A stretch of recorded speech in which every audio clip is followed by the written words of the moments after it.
We acknowledge that we are on the land and surrounded by water originally inhabited by Indigenous people who have traveled this area since time immemorial. This territory is within the lands honored by the Wampum Treaties, agreements between the Anishinaabe, Haudenosaunee, and Lenape and allied nations to peacefully share and care for the resources around the Great Lakes. Specifically, we would like to acknowledge the presence of the Three Fires Confederation, or Confederacy, Ojibwe, Ottawa, and Potawatomi, and the Huron-Wendat people. We are dedicated to honoring Indigenous history and culture while remaining committed to moving forward respectfully with all First Nations, Inuit, and Métis. At this time, I call on the special order of the day, a tribute to Jennifer Eaton, former teacher at Queen Elizabeth. Aaron? Microphone. Thank you. The sudden passing of Jennifer Eaton on February 28, 2020 has had a huge impact on the Queen Elizabeth Public School community. Jen was a longtime teacher with the Greater Essex County District School Board, working at multiple schools in the county, particularly in the Leamington area. Jennifer's openness, flexibility, and willingness to listen will be greatly missed by the staff and students. She will always be remembered as a teacher who embodied an open door policy, and staff as well as former students could often be seen talking with her in her classroom. Jennifer was the staff Jeep representative and could always be counted on to help supervise students in the gym regardless of what sports season it was. Jennifer was always what was best for her students, both in and out of the classroom, and she treated them with the respect that she herself wanted them to reciprocate. Jennifer was passionate about her students' well-being, worrying about those who needed extra support, and she developed supportive relationships with many students over the years. Her patience, kindness, and sense of humor will be missed, as will her ability to make genuine connections with those she worked with and taught. Please join me in a moment of silence in honor of Jennifer.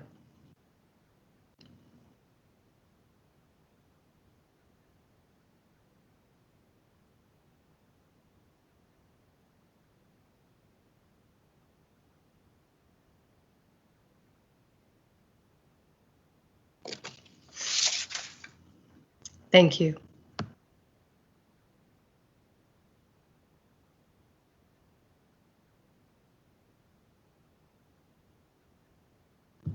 Rami can't hear you. Sorry.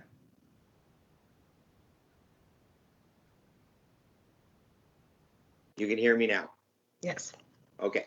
My apologies. I did hit the button. Declaration of conflict of interest.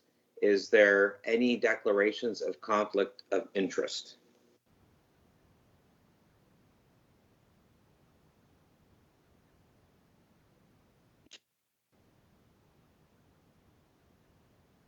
Trustee Olmsted?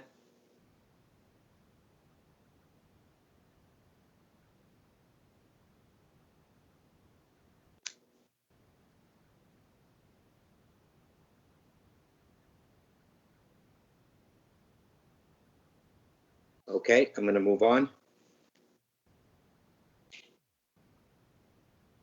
Okay, we have Trustee Simcoe Hatfield is moving. Actually, we have items from the private session. There are none. So we're moving on to G.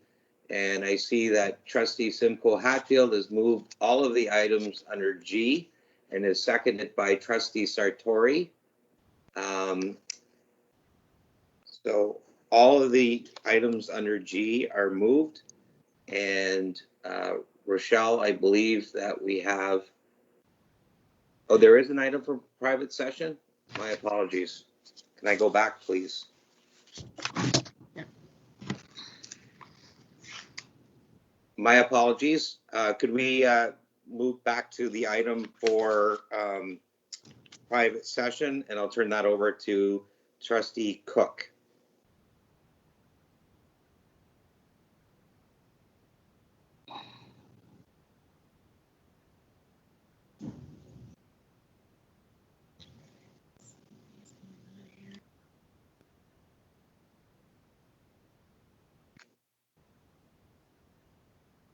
Trustee Cook,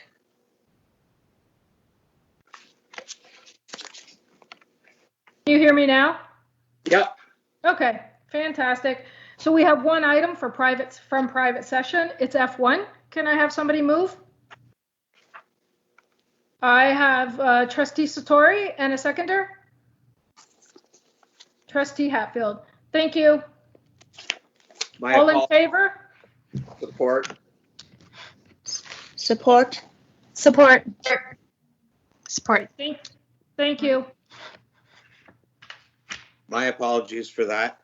We'll go back now to item G.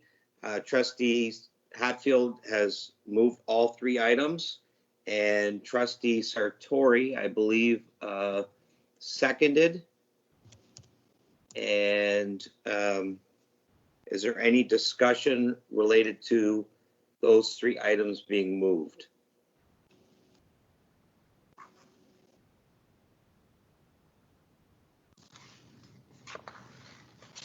Trustee Burgess. Thank you, Mr. Chair. I did put it up there in order, I think, before. I think I have a couple things. On handwritten 5, I noticed there was a recorded vote, middle of the page, and it had student trustee Jane was opposed, but having sat beside a student trustee, Johnny, he was also opposed. Sorry, he was I absent, I believe- believe. Was Yes, he I not believe there? trustee Johnny had left the meeting at that point. He had left by then. Oh, he was in the discussion, but okay. Does it say that in the minutes that he had left by then? No. We might. It does. Oh, okay, I missed that. All right, thank you. Anything else, Trustee Burgess? We're moving all three together? Yeah. Is that right? Yes. Okay, so, yes, I do have something else on the minutes of the public board meeting for March 24. So, handwritten 24, 25. I will just make the same note I did previously that it shows that we met in the boardroom at 451 Park Street, but that meeting was held via teleconference. So however the minutes need to be reflected at the top of the page or each person via teleconference, however, that should be reflected. And I do specifically remember that item F1, actions of the committee, the whole private session, that was moved. It was stated publicly that it was a matter of negotiation. Okay, we can make those changes. And we have trustee Satori as well with a question. Trustee Sartori?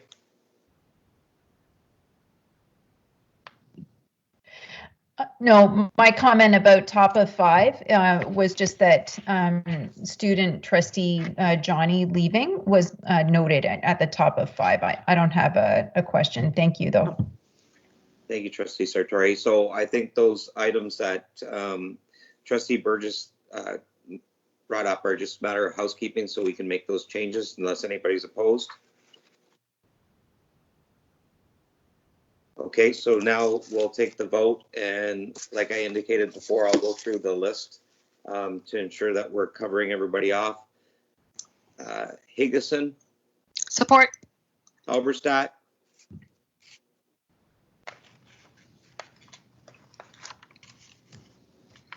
Halberstadt. Thank you. Cook, Support. Hatfield, Support. Sartori, Support. Burgess. I have a point for information which can interrupt even a vote. I'd like to support the minutes as amended. However, I do have a question about how we can have a public meeting and not recognize student trustees for the meeting of March 24th, that they weren't present or absent or gave regrets.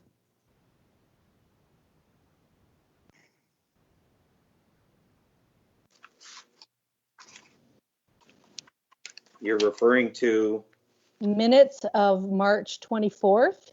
okay, On handwritten 24, student trustees are not noted in any way, and there's an obligation to, they have a right to be there for the public part of any board meeting. And it's not noted that they gave regrets or were absent or anything. They're just they're just not on the minutes. So I'd like to approve it, but I'd like them reflected in some way. What would you suggest, Trustee Burgess? I would say that they were gave regrets. I don't know that conversation. I would think that the chair and the vice chair and you, Madam Director, would know how that agenda was given to them or shared with them so that they weren't there. I believe it was a very truncated agenda. Most of it happened in private session, which they wouldn't have been privy to, but they did have the right to attend the public meeting, and we've never had a public meeting where no student trustee ever wasn't acknowledged in some way of being absent or given regrets. So is there a way we can, like, they weren't, what I'm saying is they didn't contravene not being there, and it needs to show that they. I think regrets is fair. Okay, that's good. Okay.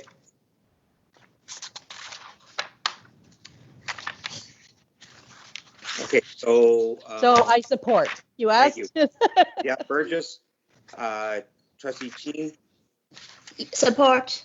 Trustee Sipcar, Support. Trustee Olmsted, Support. Trustee Joni, Support. is Trustee Jane on? Support. Thank you. And I support, so that's carried. Is there any business arising from the minutes?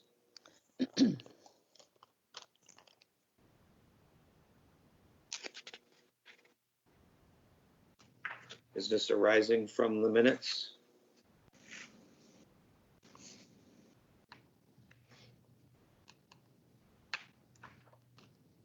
Okay, I will move on to item I, which is the student presentations. I understand that the student trustees would like to make their presentations for this one in the previous meeting, and I'm content with that. They have the opportunity. So I'll turn that over to the student trustees. First off, we'd like to acknowledge the student of the month for March. Jenna Jandal Alfriai is a grade 11 honor roll student at Massey who immigrated to Canada just 3 years ago, having fled Syria due to war. Jenna believes she is extremely lucky to be in Canada and to have access to so many opportunities. Jenna has received the award because she demonstrates dedication to the school community, excellence, and a passion for politics. Her dedication to the Massey community has been shown through Massey Hearts, which is a part of Jack.org, a national organization to break down barriers surrounding mental health, and the Children's Christmas Party, a student-led event at Massey for unprivileged children where they have fun, eat food, and leave with gifts and great memories. Jenna has won multiple awards in the field of debate and public speaking and spends her weekends teaching Arabic to youth and community. She's recently placed first at Richard Petty Debate Tournament held at the University of Windsor and third at the Optimist Oratorial Contest. Jenna also uses her skills in computer science to empower minorities in the field. During the summer, she did 220 hours of co-op for her business journalism certification at Build a Dream, at a nonprofit organization that encourages young women to go into the fields where women are underrepresented. After her co-op placement, she continues to volunteer at Build a Dream. Her passion for politics began in Massey Model UN, where she won second place and best position paper at the University of Windsor yearly competition. This experience inspired her to attend Ontario Model Parliament, a prestigious program facilitated by the Legislative Assembly of Ontario. During the most recent federal election, she volunteered for her riding's incumbent re-election campaign. She also volunteered with the Canadian Muslim Vote, organization that popularizes voting among Muslim Canadians. Participation at walkouts for education and climate justice have empowered others around the school to act. selected to be a part of a forum for Young Canadians 2020 sessions in Ottawa this upcoming March, which she attended, I assume, the past March. And Jenna's dedication to her community makes her a great example of what it means to be a Massey Mustang in the face of diversity. She responds to challenges with optimism by pushing herself to excellence. And I'm going to move on to the student trustee report for March. And it was an eventful February and March. In February, Anamita and I traveled to Ottawa for Osta ACO's board council conference. We learned a lot from Annie Kidder, who's the executive director of People for Education, who spoke about the skills students need to be ready for the future. We also heard from a representative of the Ontario Physical and Health Education Association, who outlined their concussion protocol and the latest findings on concussion education. We've also had many productive working group breakout sessions and the student well-being group working group, of which Anumita and I are members. I'm happy to report that we finished a menstrual hygiene handbook for student trustees to improve access to these products in their respective school boards. And in the professional development portion of this conference, fellow student trustees led workshops on successful communications, including effectively and persuasively conveying ideas and how to reach and advocate for all students. These workshops helped us further develop our communication networking skills. Thank you, Director Kelly, for this valuable professional development opportunity. Student Senate is currently working on our own menstrual hygiene equity initiative. Student senators are collecting data from their respective schools to help us gauge the level of accessibility to these products at each high school. When we get the data back, we'll review and discuss next steps to improve access and equity. One of the highlights from news around high schools is Kennedy's Collegiate Make and Take Mondays. Using a Jumpstart grant, the food teacher is leading an after-school cooking class for students. A different dish is on the menu each Monday that students prepare and take home to their families. We hope to finish this year strong and make the most of the few months left in our term as student trustees. Now I'll hand it off to Anamita for the April student report. Thank you.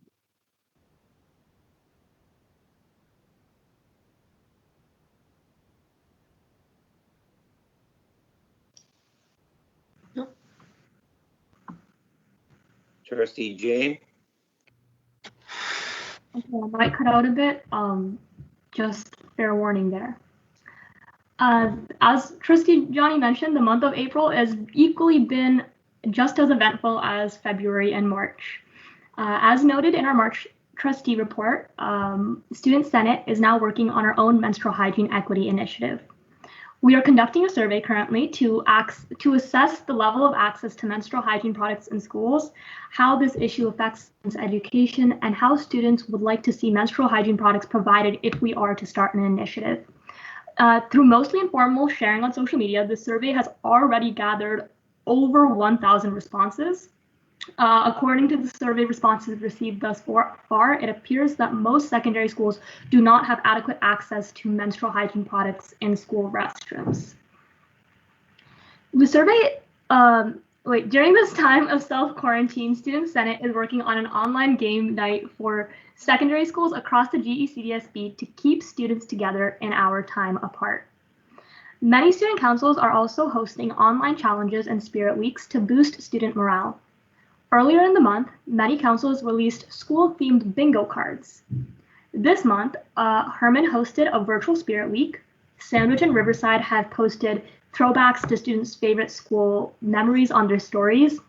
And Kennedy has been doing short trivia quizzes once again via their Instagram stories. A lot of other high schools have things planned in the upcoming weeks to continue to boost this school morale and maintain a feeling of community in our time apart. So lots of great things happening in our secondary schools. Now, Bill and I continue to strongly advocate for student voice.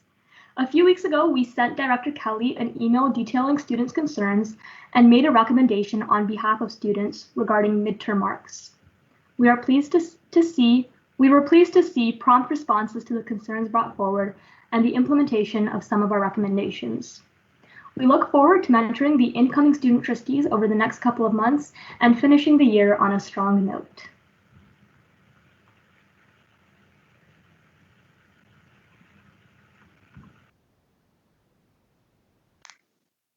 Thank you very much for those reports, student trustees. It's very much appreciated. It's good to hear that you're still engaged and making things happen. So, all right, we move on to item J. There's no delegations. I believe Alicia has There's a a question. question. Oh, man, We have I'm sorry. we have Trustee Higginson with a question and Trustee Burgess with a question. Thank you. I'm going to defer to Trustee Burgess. She was first. And I'll go second. Thank you, Mr. Chair. Thank you, Trustee Higginson. Normally at our regular board meetings, we get to see who the student trustee of the who the student of the month is. So we've had March and April, where whether or not somebody shows up at a board meeting, we get to showcase them in some way. In the absence of that, how are we going to communicate, except for the recording of this public board meeting? How are we going to, make sure that we can really showcase these outstanding students in some kind of social media, an exceptional thing? Do they have a school photo we can use? That kind of thing. So I think I'll defer this to probably Scott, but I did request for the student of the month to send me a photo of themselves. So if we're able to maybe put forward a story as we normally do, we can put this photo up with it, and we can also put the photo, attach it to the meeting minutes. Okay. If Melissa allows that.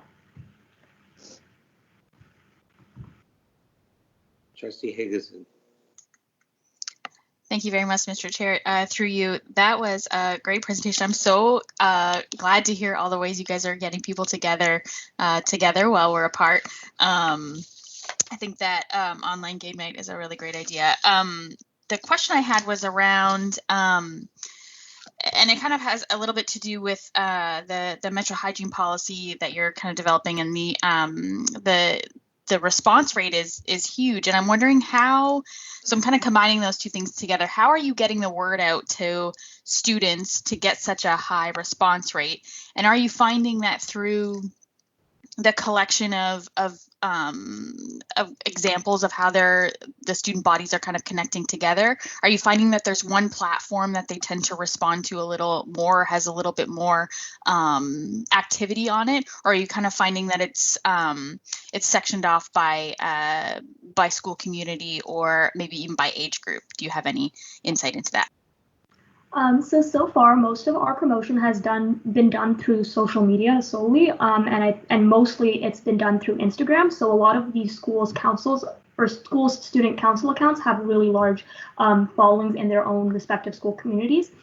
So in our own student trustee account on Instagram promoted the survey, and then all the other school councils who have Instagram accounts set up, they also promoted it. And then the schools that did not have Instagram accounts set up, they either went through maybe their leadership class or through their own personal accounts, and that's how they got the word out. But Instagram definitely seems to be where a lot of students are at, and where that's like probably the most active social media platform amongst high schoolers these days.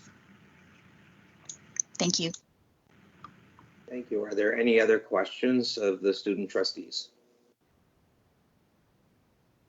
Trustee Burgess? Just on that, on the Menstrual Hygiene Equity Initiative and the responses, you mentioned high school. We know that the products are used by elementary students.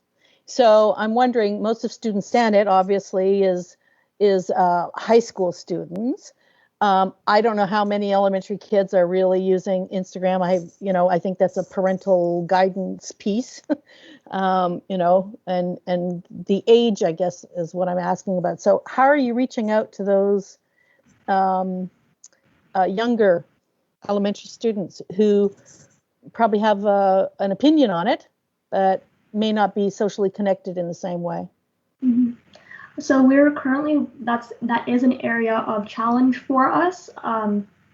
We've had more elementary response than I would have expected. We've had about 30 responses, which, given that we've not really promoted to any elementary school students, that's still very good. It's been mostly through word of mouth right now. If you have a younger sibling who's eligible to fill out the survey, pass it on, that type of thing. So we are hoping that maybe we'd be able to receive some support in promoting this through maybe the Edsby School platform or something else, so that we can reach out to those elementary school students and ensure that their voice is heard just the same way as secondary school students. Mhm. Thank you. Thank you. Are there any other questions of the student trustees? Okay, we'll move on to item J, which is delegations. We have no delegations. Item K, which is speakers list. I do not believe anybody signed up for the speakers list. Is that correct, Madame Leboeuf? That is correct. Thank you. Okay, so now we'll go on to new business. We have policy item L1, which is the approval of community planning and partnerships as presented, which is regulation RBA-30. Do we have somebody to move that? I'll move it, Trustee Sipkar. All right, so I actually have Trustee Cook and Trustee Burgess as principal and secondary. Is there any discussions on that item? All right, so I'll call the vote, and I'll start with Trustee Higginson. Support. Halberstadt?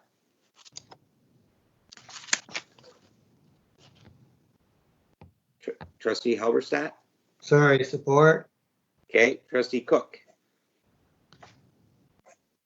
Support. Trustee Hatfield. Support. Trustee Burgess. Support? Trustee Sartori, did I get you? No, support. Okay, sorry. Trustee Jean. Oh, support. Oh, Trustee, sorry. Trustee Sipkar. Support. Trustee Olmsted. Support. Trustee Johnny. Support. Trustee Jane. Well, I support, but I had a comment that I wasn't able to, I got lost in the agenda. There's a typo on page 28. Okay, we can address that. Okay. Presented, yeah. Page 28. Yeah, on page 28, 4.2, when inviting entitles on the notification list to the annual meeting, I think that should be entities. Okay, thank you. We'll make that change. So now you support? Yes, I support. Okay, I support as well, so that matter is carried. Okay, now go back to L2, which is the cybersecurity piece. And the recommendation is that the Greater Essex County District School Board approve the cybersecurity regulation as presented. Do we have anybody to move that? L2, Trustee Hatfield has moved L2, and it's seconded by Trustee Sipkar. Is there any discussion?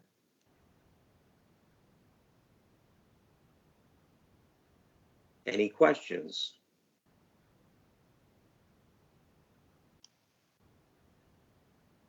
I'll call the vote. Trustee Higginson, Support. Halberstadt, Support. Cook, Support. Hatfield, Support. Sartori, Support. Burgess, Support? Sheen, Support. Sipkar, Support. Olmsted, Support. Johnny, Support. Jane. Support. I also am in support. That matter's carried. We'll move on to item L3, which is the approval of the school year calendar. The recommendation is that the Greater Essex County District School Board approve the school year calendar for 2020 through 2021 as submitted by the schools under its jurisdiction. I see L3 is moved by Trustee Cook and seconded by Trustee Olmsted, and I see a question from Trustee Burgess. Thank you, Mr. Chair. I noticed that there was discussion in our OBSPA media updates and from the province that the ministry is unsure of the next school year calendars. And I'm wondering why we have this on our agenda.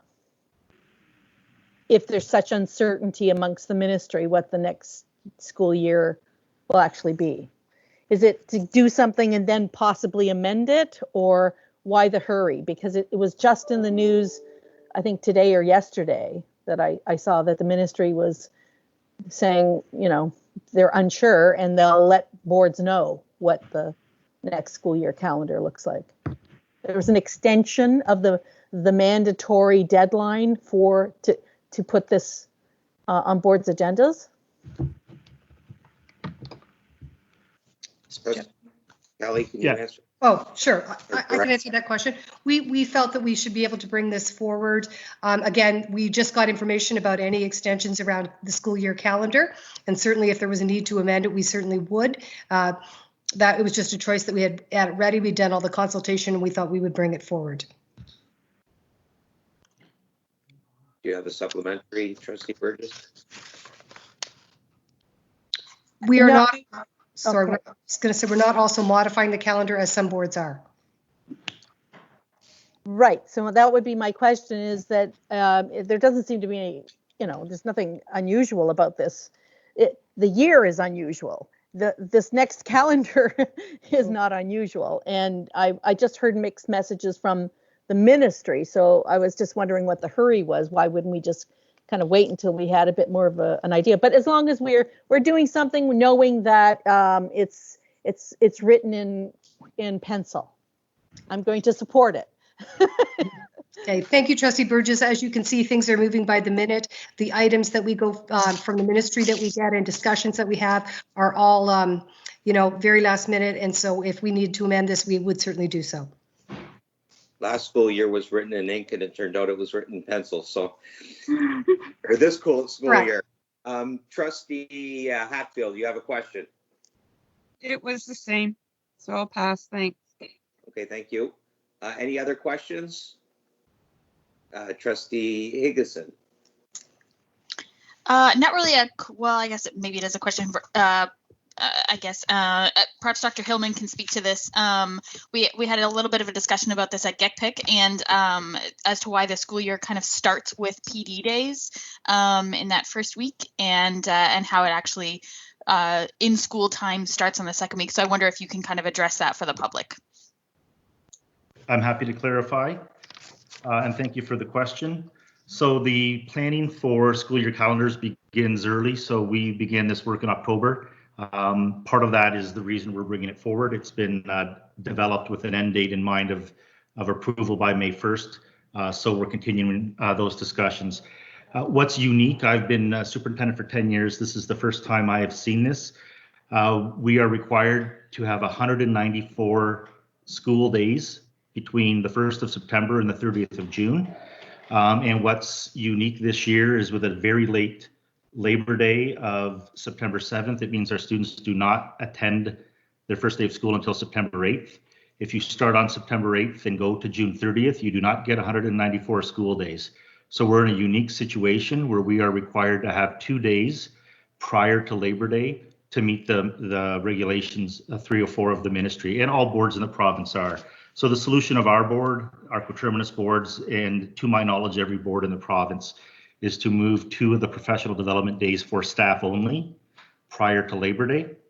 And those would happen on Wednesday, September 5th and Thursday, September 6th. That allows us to have the 194 mandated days in, but does not require students to attend before Labor Day. So there's no change in the number of student learning days and the overall number of days, but it is a unique shift to require staff to return prior to Labor Day. Thank you. Any other questions? Seeing none, I'm going to call the vote. Higginson. Sorry, support. Okay, Halberstadt. Support. Cook. Support. Hatfield. Support. Tory. Support. Burgess, Support. Jean,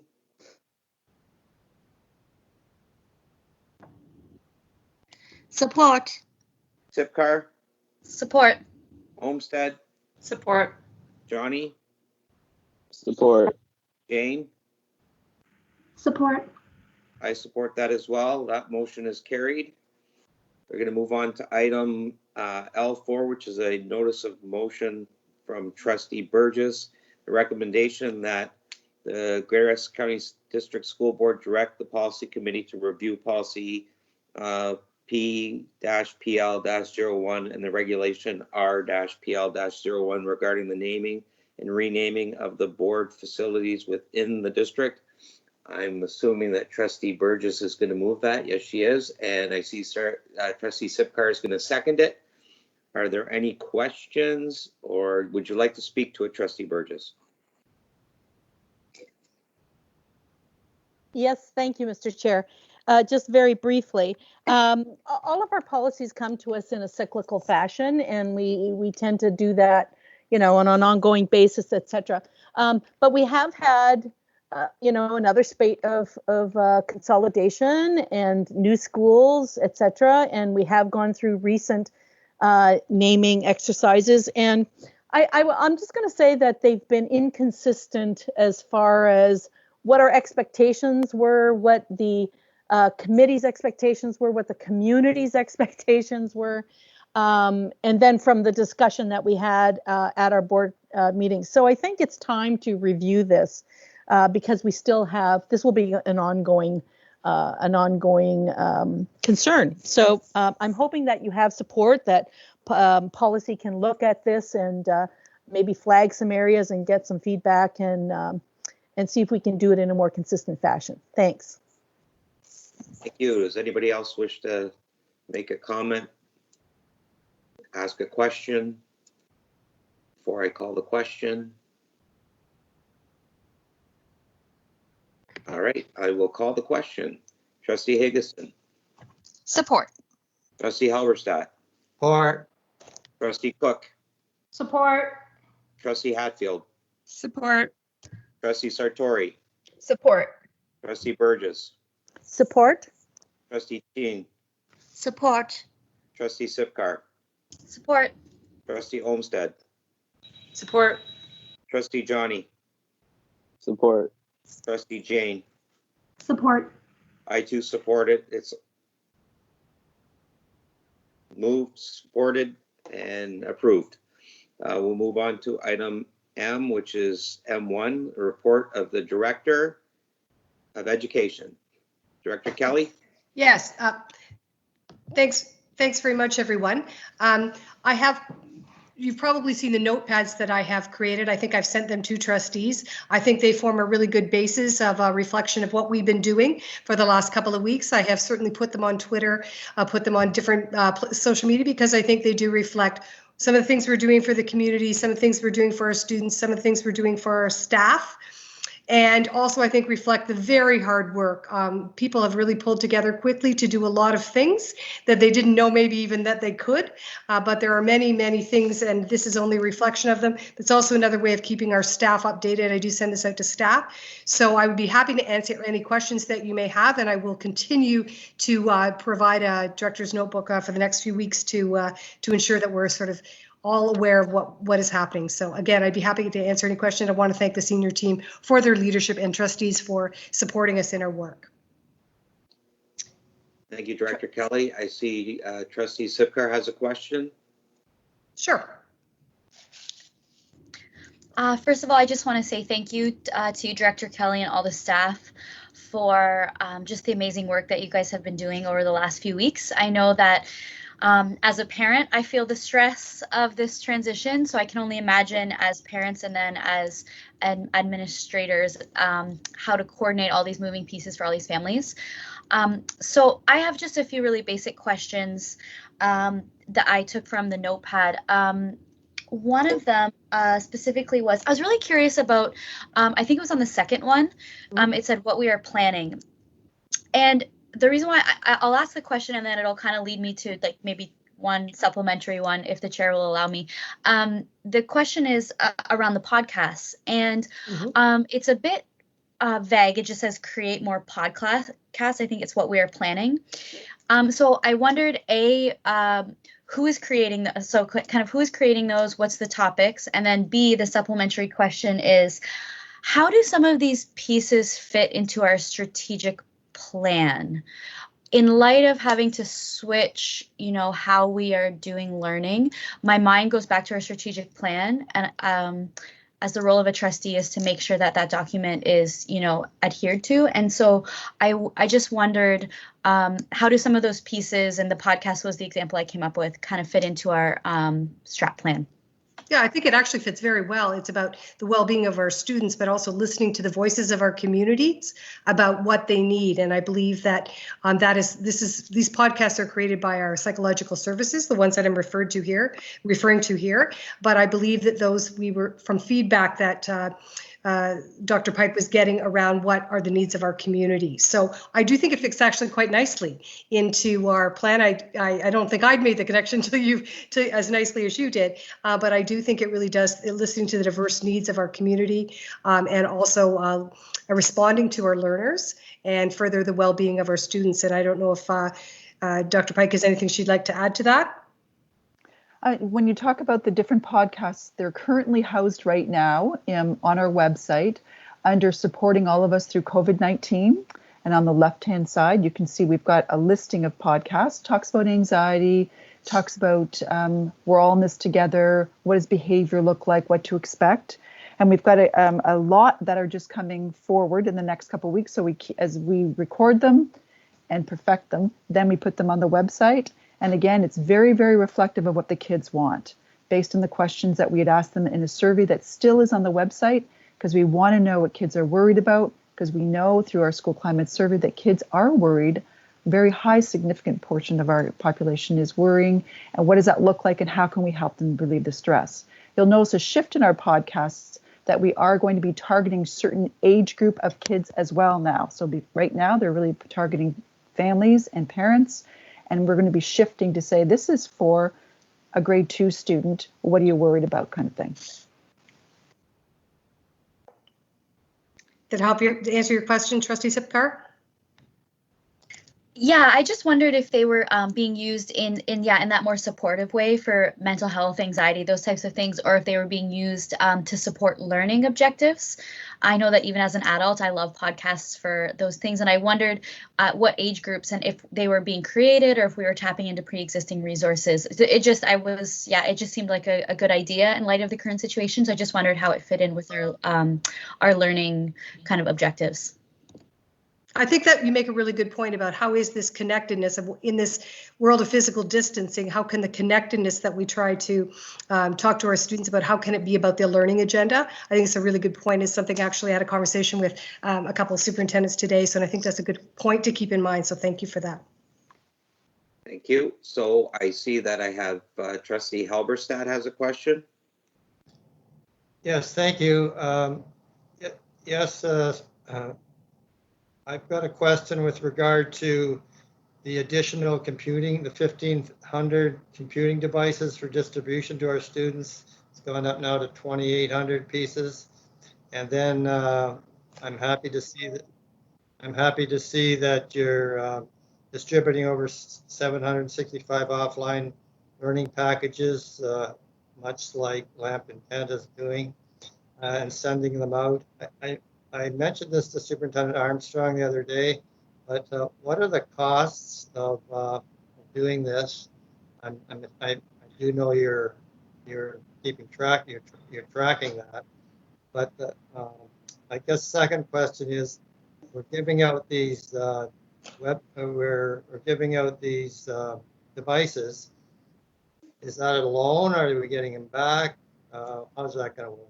Yeah, your first question with respect to the cost of the packages, I don't think it would increase our costs in any way. In fact, we probably are saving a bit of money in terms of what we would use for photocopying in schools. So I don't see these costs as hugely large in terms of photocopy budgets for school and or the board. So I don't think that's going to affect us in much of a way. With respect to the devices, these are board devices that we already have. So I don't see these as additional costs. If the cost has really come with, I think, our IT staff doing a tremendous amount of work to go into schools, get these out, get them cleaned, get them to people. And we do have some kind of paper agreement. I'll let Superintendent Mills, who's been working more intimately with this, speak to this, but we will be getting these devices back. That's the intention.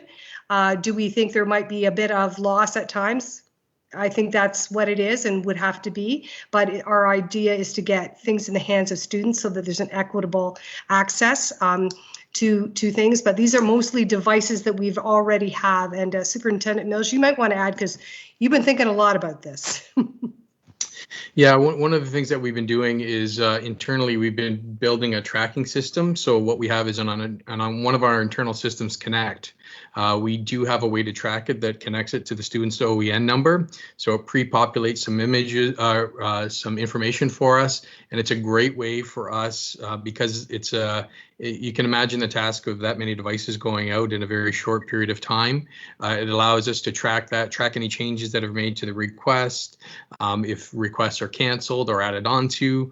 So we've got this great tool that's up and running now that will help us track it when we go to do that collection. Very good. Thank you. I do have a supplementary, and that is in what we are planning. Have we talked at all about planning to get the kids back to school once the classrooms are reopened? By reading some reports, some boards I think are already looking at staggering, the return to schools, starting with primary junior grades, but you have to distance them, and then going on from there, staggered. Just wondering if we have got a planning starting to talk about that. First of all, Trustee Habitat, we would be following ministerial order and ministerial directions. With respect to staggering and what we would do on a return, I know there are some people talking about that provincially, and certainly that was something I was going to volunteer for. I just got an email about it earlier this evening, and so I would gladly be part of a provincial discussion on that about what we would do. Again, we will be waiting for ministerial direction on that, but yes, it's certainly something that we will be considering, and certainly something I'm going to volunteer for on a provincial level. Thank you. Thank you. We have Trustee Burgess, and we have Trustee Chin as well, who I think might be in the wrong chat. Thank you. That's why I'm asking, because I saw her pop up at the top of my screen. So Trustee Burgess is up next. Thank you, Mr. Chair. It's sort of segueing on Trustee Sipkar's questions about the notepad and about the podcasts. We take great pride in being a very diverse district and having a lot of newcomers, having a lot of ways and formats of engaging folks. I know I have certainly missed the Indigenous Education Advisory Committee meetings this year due to labor sanctions and/or now this. I know that we communicate with that community a lot by postal mail, for example, face-to-face and postal mail, and through community agencies, etc. Much more than we would just via some online way. I know in the Low German Mennonite community, again, a unique community in that sometimes it's much more helpful to get through the pulpit, through the community, through face-to-face, through the existing connections that they have, rather than a podcast. I know that at certain schools, we put out newsletters in multiple languages, a hard copy of something that's posted on a school website rather than a board website, it's like a school website through the board, in multiple languages, not just using Google Translate. So I appreciate the podcast. I appreciate the notepad, but how are we keeping the parents and the parents and guardians connected, as well as the students, about their learning and their well-being during this time other than something that is online? If you notice on the notepad, we have distributed awful lot of offline learning packages, some of them specifically for our ESL populations. Okay. Further to that, we have shared a lot of things with our FM&I community, and there have also been personal contacts with all of those people by our workers that work with our FM&I community. Also, our Swiss workers are also making contact. And with respect to the Low German Mennonite community, I know that their packages have been delivered there as well, but also we have had to use some Center Voice with connecting with people in the community who can actually translate the Center Voice so that parents are getting the messages about what we were able to offer. So we are trying as many opportunities as we can, and you're completely right. We do need to find out every way we can to get in connection with those students. And those are just some of the ways that we're doing, making those connections. I appreciate that, because I know some of the parents would rather have a package come in the mail that they can help their kids with their homework rather than try to learn a new online platform and or whatever. They relate to that hard copy. So I appreciate that. Cheers. Yes, thank you. Thank you. I believe, Rochelle, we have Trustee Sartori next. You can do Trustee Chin, please. She was before Jessica Satori. Thank and then you. Alicia Higgins. Okay, Trustee Chin. Oh, thank you, Chair.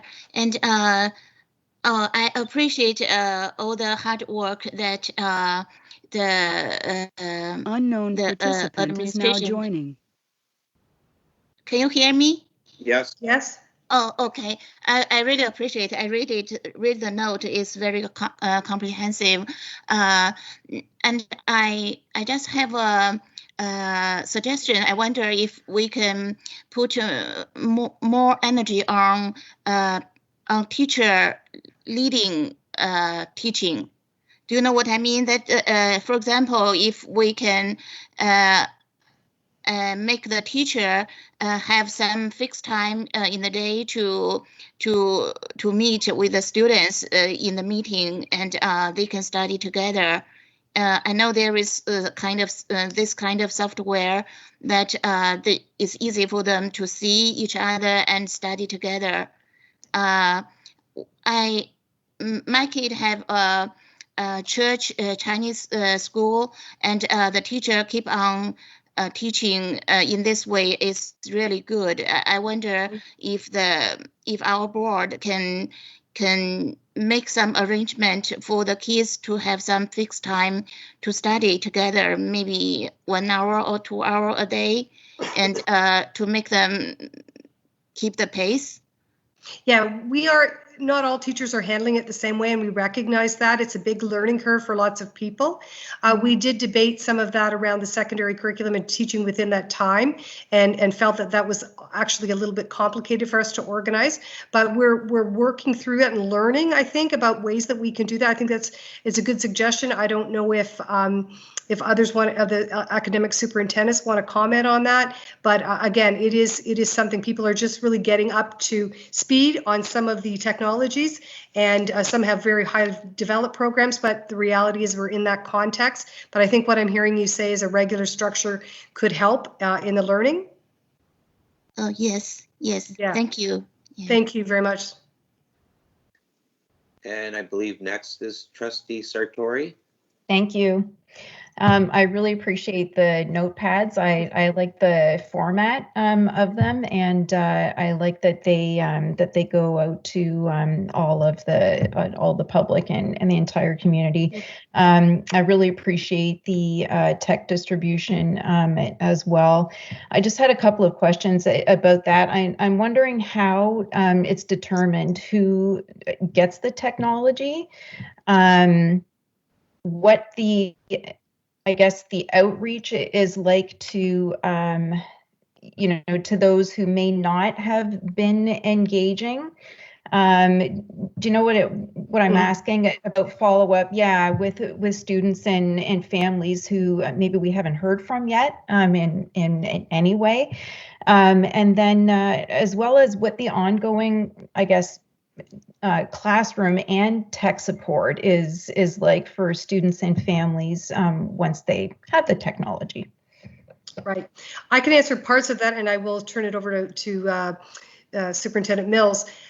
With respect to the technology, the demand it's really hard to imagine how much demand there was. And so the reach out was through schools, but also through the website and whatever, and then often through principals hearing or teacher hearing that children need in the contact, find out that they didn't have information. And that's why the outreach is continuing. Okay. And certainly Superintendent Mills can answer more than that. We have had, is to be fair, I think I wouldn't be exaggerating. It was 1,000 calls a day around the help desk in the first while. Some of that was because people couldn't get passcodes and passwords and things. And some of that was because people were calling maybe the wrong things and we should have redirected them. But the volume was really huge.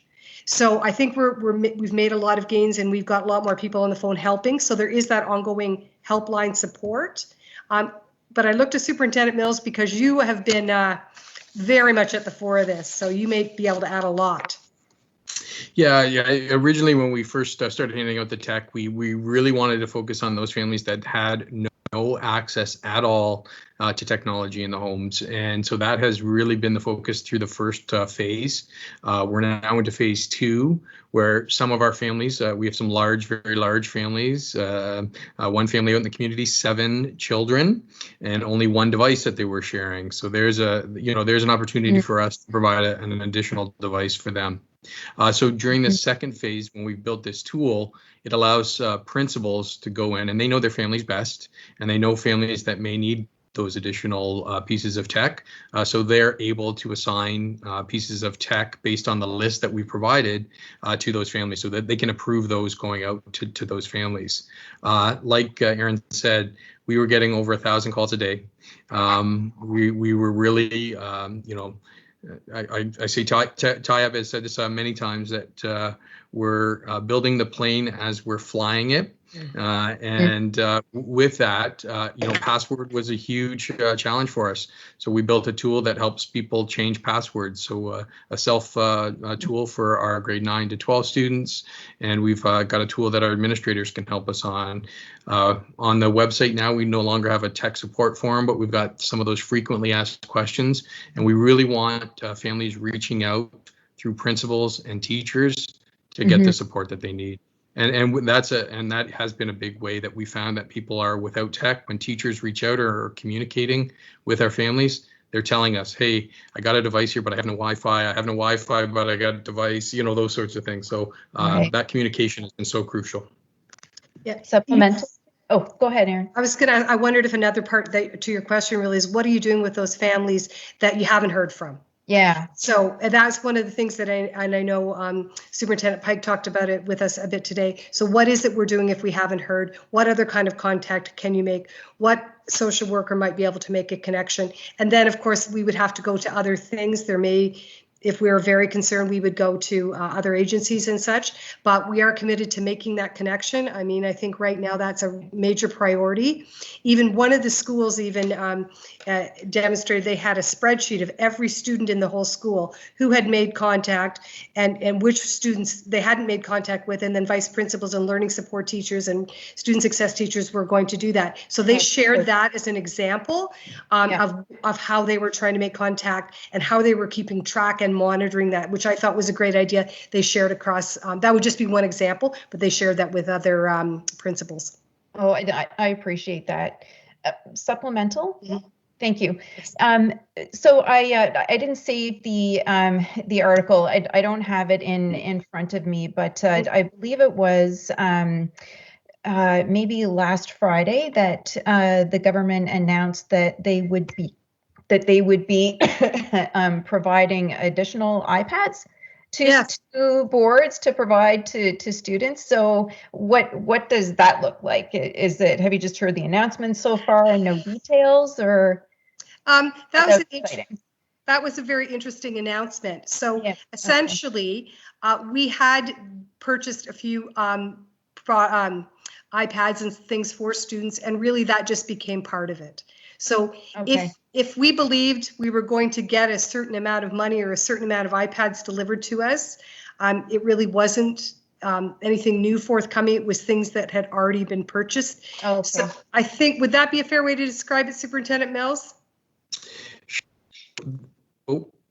Sure. Those are the devices that we know were those hard to reach areas where they don't get Wi-Fi, and so Tyab and I did some investigating, and those were part of those iPads that we had already purchased. Okay, thank you. Okay, thank you. I believe Trustee Higginson. Thank you, Mr. Chair. I want to echo what the fellow trustees have been saying. I'm doing some of the similar work in post-secondary, and the idea of that we're building this plane as we fly it is no joke. The cognitive load on everybody right now is so high, and what you've been able to do to support families and to support each other and to kind of share things with each other in this time that we're also kind of dealing with our own high cognitive load, our own anxieties, and all the things that we are trying to do from a distance. I really deeply appreciate the work that you're doing and the enthusiasm and the momentum that you're still working with. So thank you very, very much. Part of the issues that we start to deal with when we institute or when we kind of blanket things with technology is that we're dealing with access issues and accessibility issues. So I think the notepad is wonderful. I really, really love it. And the podcast as well. Are we doing kind of an accessibility check of the things that we put out as far as for the visually impaired and the hearing impaired and those kinds of things? Are we making it any resources that we're putting out, are we making sure that they're kind of running through an accessibility check? I know that is that one kind of like extra thing that has to get done, and so sometimes it gets missed, and I just want to be sure that we're doing those with all of these incredible resources that we're putting out. Yeah, I think that's something to follow up with, Scott. I don't know the answer to that. I think we do have a certain level that we're always supposed to be doing. But again, we need to pay greater attention to that. And so I will certainly follow up and check that we're making those as accessible in every way as we possibly can. And just supplemental to Superintendent Mills, if I could, did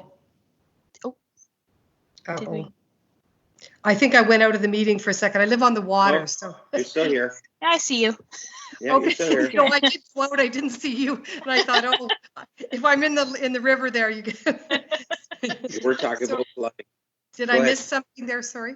No, this is just I was just supplemental to Superintendent Mills actually. If the tech that we are putting together in the kind of programs that you're putting on the tech that you're sending out into the community, are those equipped with anything that any of the programs that are needed by anybody that we know of that needs an assistive device?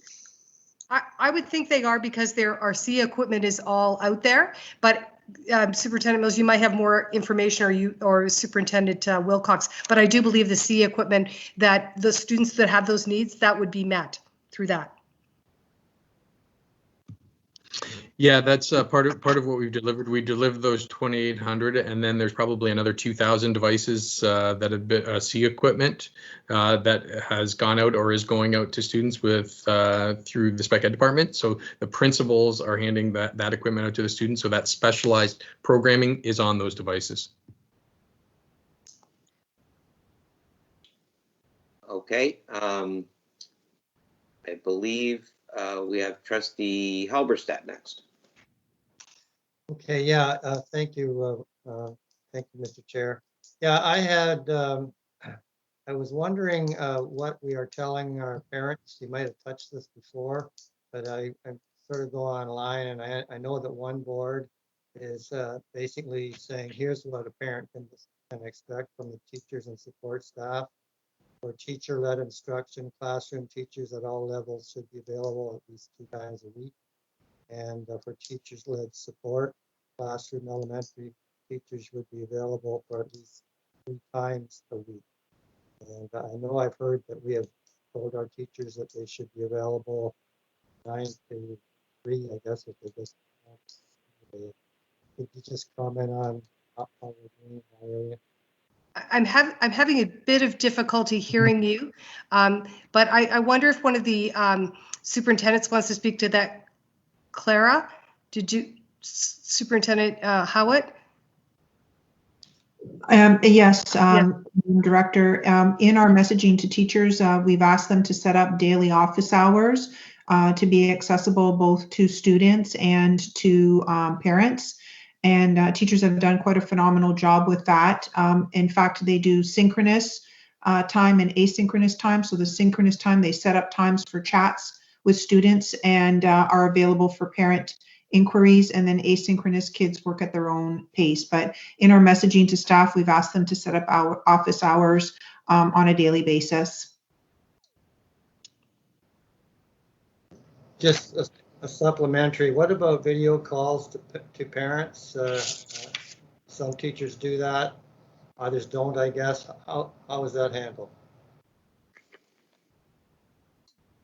We've offered options to teachers. They can use several platforms. We have with students and in conversation with parents. EDSB is the preferred method by most of our families and our educators. We also have D2L and Microsoft Teams if they want to do a face call. And they can also use a regular email or the good old-fashioned telephone. Okay, so the answer is there's flexibility and it's left up to the teacher. Absolutely.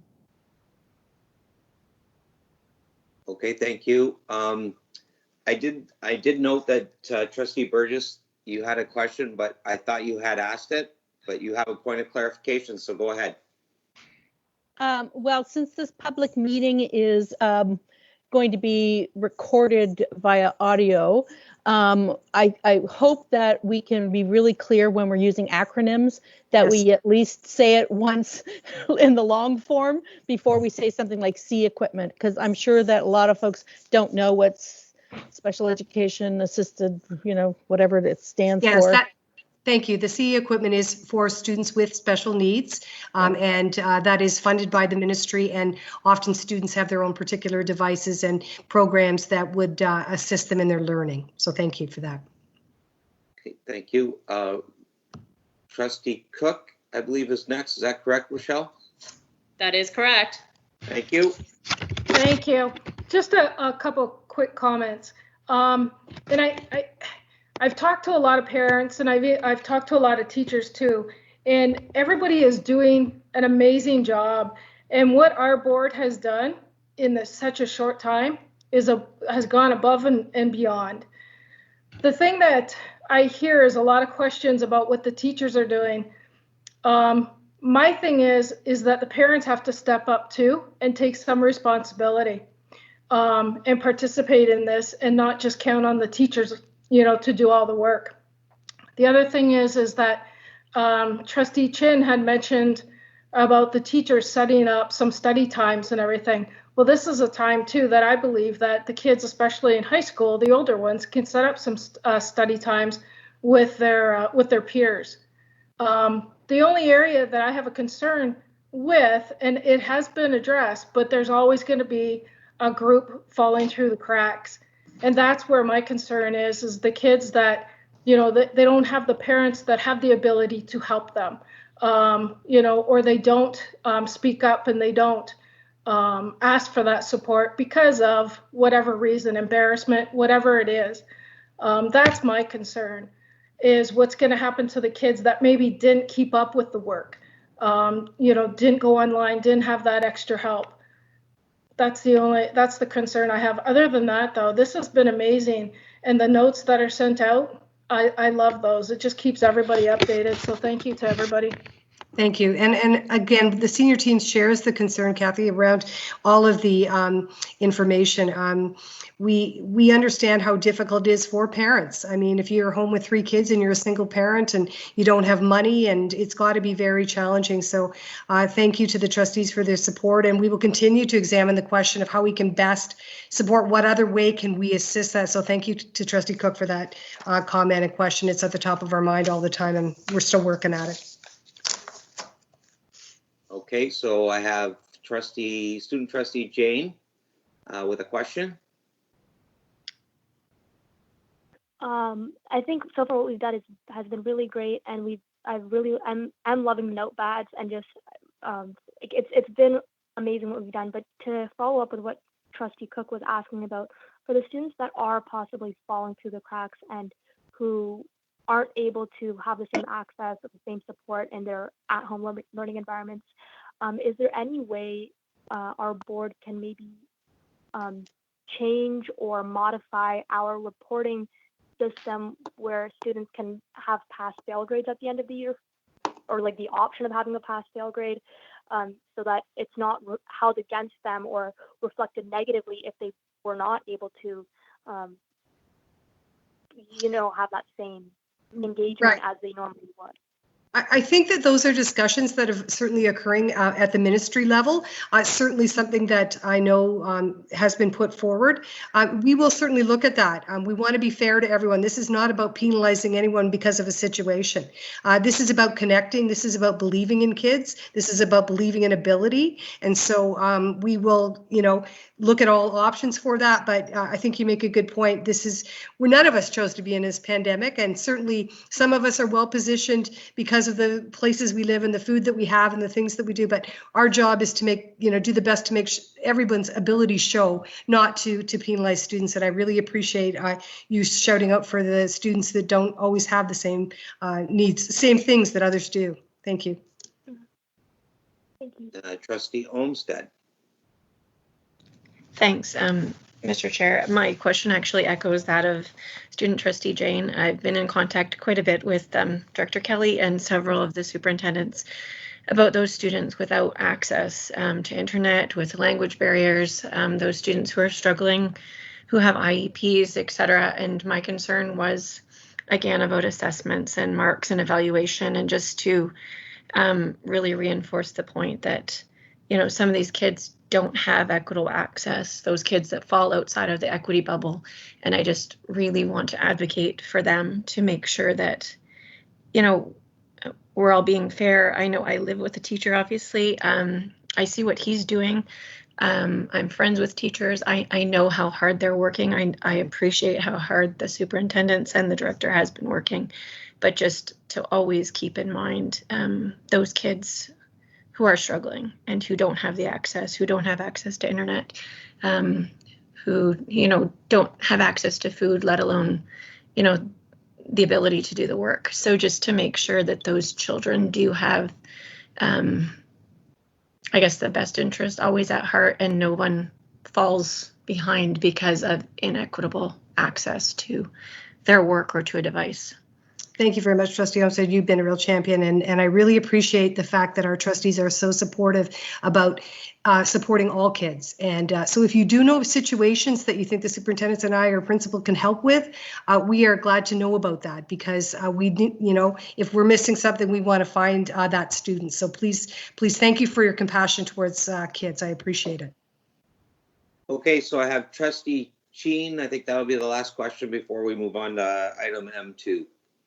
Oh, it's just a quick question. It just came out to my mind that I heard there was a funding for the student under 12 years old, $200. I wonder if this message has been put on the website, and if the parents have known that, it might be a little bit of help to the parents. Thank you very much. Yes, you're right. There was a provincial announcement around that. I don't know, but we can check and make sure that that is up on the website. I think we have shared information through Twitter about it, but I think that's something we could do. Thank you very much for that reminder. Okay, welcome. Okay, Trustee Zipkar, we're going to move on to reports from the OPSPA delegate. Thank you, Trustee Leclerc. You have it all in front of you, so I won't get too much into it. Basically to say that all of our meetings have been canceled, as well as the AGM. I should say we voted to postpone both our next Board of Directors meeting and the AGM that was supposed to take place in June. A lot of the current meetings that we're having online are focused on the collective agreements that have recently been agreed upon, and their upcoming ratification votes. I won't get into details about those, but there hasn't been a board of directors, a virtual board of directors meeting focused on anything but the postponement of our meetings or those agreements. So I won't say anything else. I'll just take questions if anybody has them. Okay, are there any questions of Trustee Sipkar? I have a point just to add, if I could. Certainly. I'm also on the policy work development team, and we had a recent meeting, and it was about the provincial consultation on bullying. So OPSPA will be putting in their submission on that. I was wondering what the status was amongst our board about the committee that's, working on that, but as with some of the other boards in the region, a lot of it got put on the back burner as far as moving the discussion forward. So, but at any rate, there was a good bit of consultation, and we had a meeting on that as well. So you'll see something like that coming out in the OPSPA Connects. Okay, that's it. Thank you. Does anybody have any questions? Okay, we'll move on to item M3. Is that Shelley? Are you going to speak to that? Thank you. This report is the tenders report for the quarter ending February 29th, 2020. Ordinarily, this report would have gone forward in March as part of the Operations and Finance Committee meeting, but we're including it in the package for the trustees today. It's relatively straightforward in terms of the information, but I'd be happy to answer any questions that you might have. Okay, I see that I have Trustee Burgess up for a question. Thank you, Mr. Chair. I note that we have almost $500,000 going on to Giles Public School for a roofing update. I've asked questions of this in the past, but I think we have to kind of go on record. Why would we put $500,000 into a building that once the new building is on Mercer Street, Dunn School is up, that'll be an excess building. So we're putting $500,000 into a roof, and I want to ask about that. And then the second tender, of course, also includes Western Secondary School roofing updates. So how do we prioritize improvements on buildings that may be soon to be deemed surplus? Thank you for the question, and they're very good questions. The reason why we're putting the roofing upgrades on these buildings is one, the new builds that are going to replace these schools are not going to be ready 2 months from now. We're looking at, a period of time before students will be moving out of those buildings, and the roofing repairs need to be done because there's a lot of leaking that's happening. In terms of Giles, we also use that facility for storage for the board, and it's very important for all of these buildings that we are protecting them because they are board assets, whether they become surplus or not. Eventually, if there was any decision in terms of declaring them surplus and selling them, it would be difficult to do that when it is leaking and has water damage in it. Okay, Trustee Hatfield. Thanks. I had a two-part question, but Trustee Burgess asked the first part, so I'll go on with my second part. So I'm assuming that none of this roofing work can be done until the province lifts the stop work on non-essentials, or is this an essential? The work on this is stopped. It is not considered essential.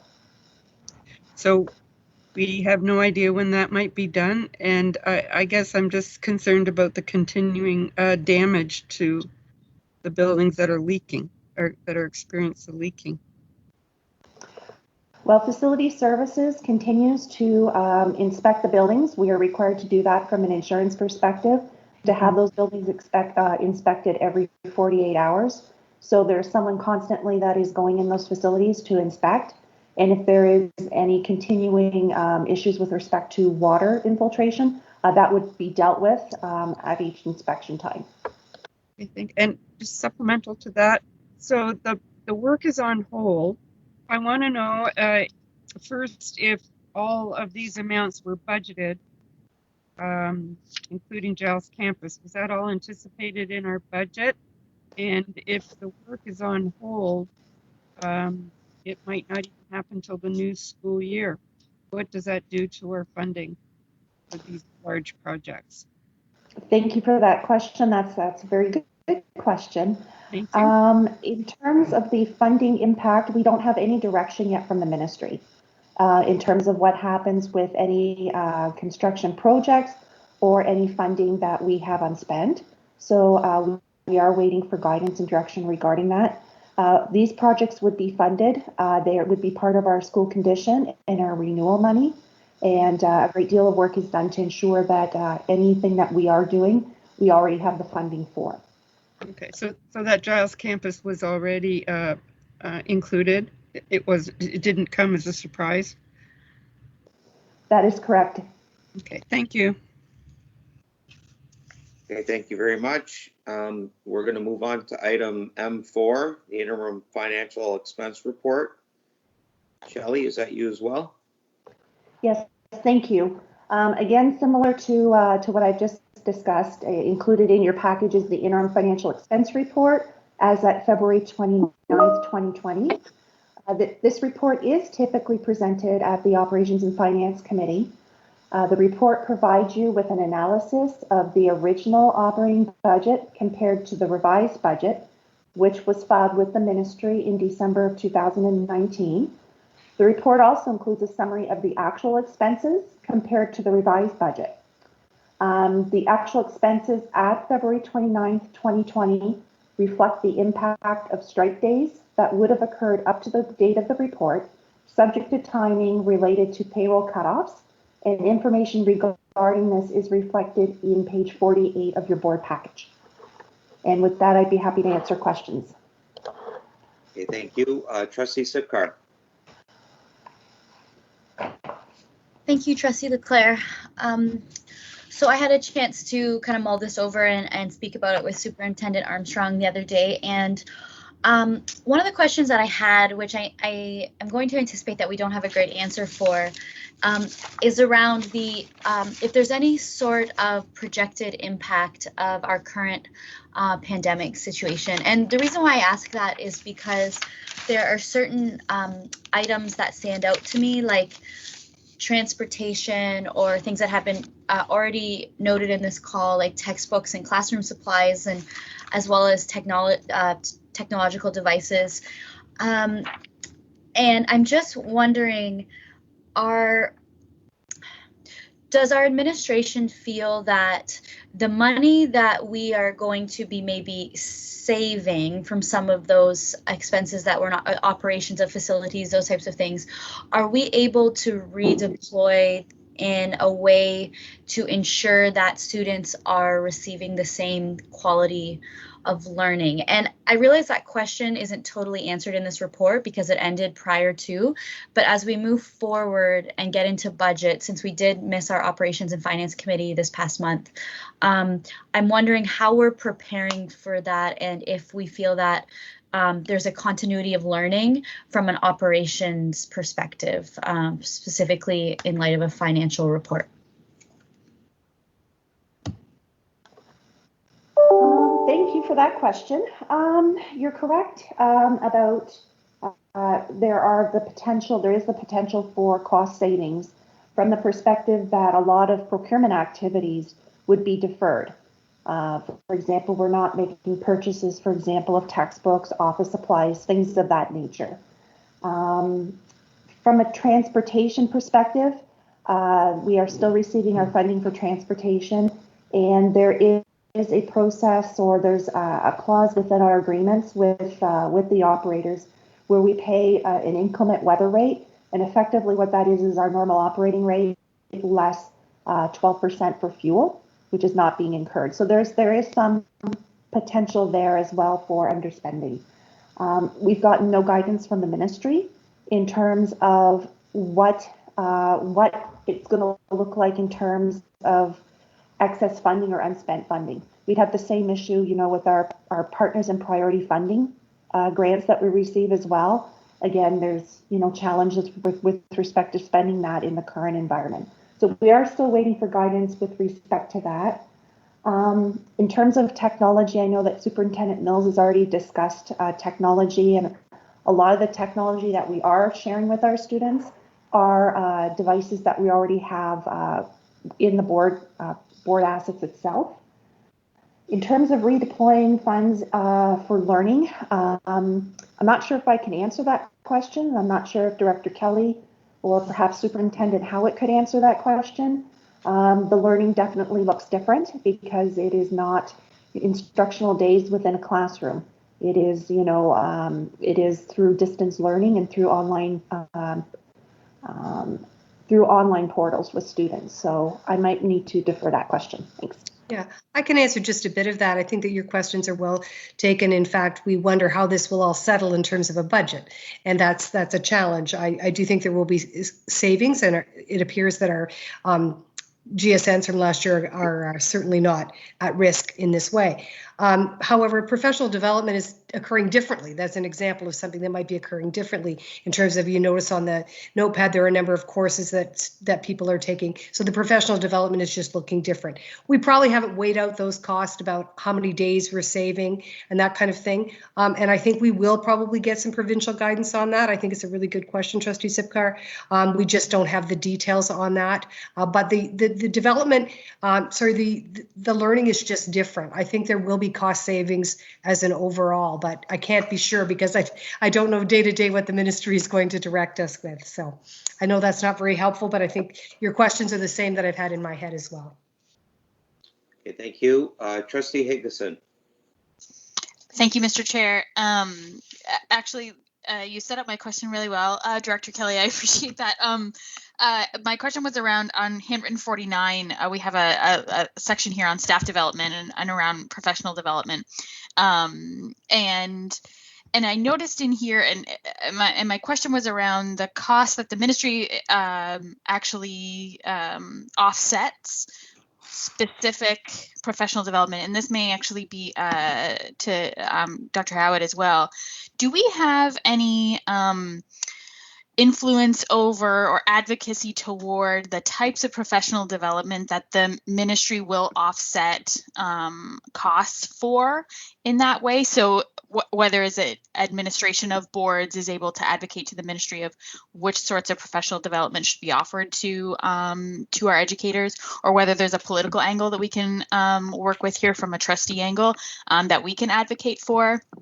I'm thinking very specifically of digital literacies and the kinds of professional development opportunities that we can perhaps funnel a little bit of that, those ad hoc dollars that they're willing to offset for us, if we can steward that a little bit toward these things that we absolutely know that our teachers are craving and are accessing right now and will be using in the future.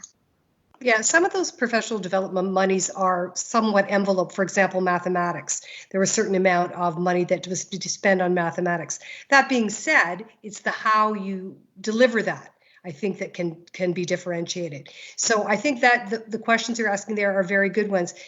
In light of where we are, can our professional development money be moved somewhat? We do have some flexibility.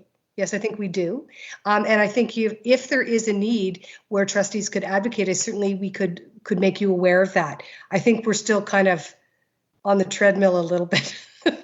I think we're going really fast, the legs. But I think that I do think they will allow some flexibility. How much, I'm not exactly sure, I'll be honest. Thank you. Trustee Sipkar. Thank you, Trustee Leclerc. I just had a question on page 46. I noted that our enrollment increased by 351 students at the elementary level, at the elementary level, but decreased at the secondary panel.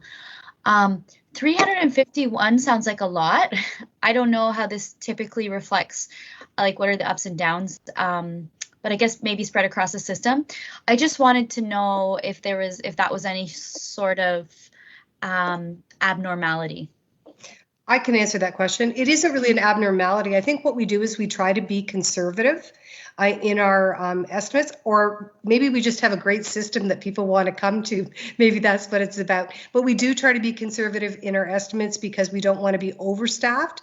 And this year it was a nice surprise. I think for the last 3 years, though, our enrollment has been higher than what we projected. So that's good news for us. Of course, this year poses us in a challenging position because it's even harder to predict. And I know as Superintendent Mills goes into staffing and also Superintendent Houston, it'll be a bit of a different year for us, but I think it's been a good news year with our elementary panel. Trustee Sipcar, you have another? Yeah, one more question. On page 51, I noted this the other day. There is 2 categories.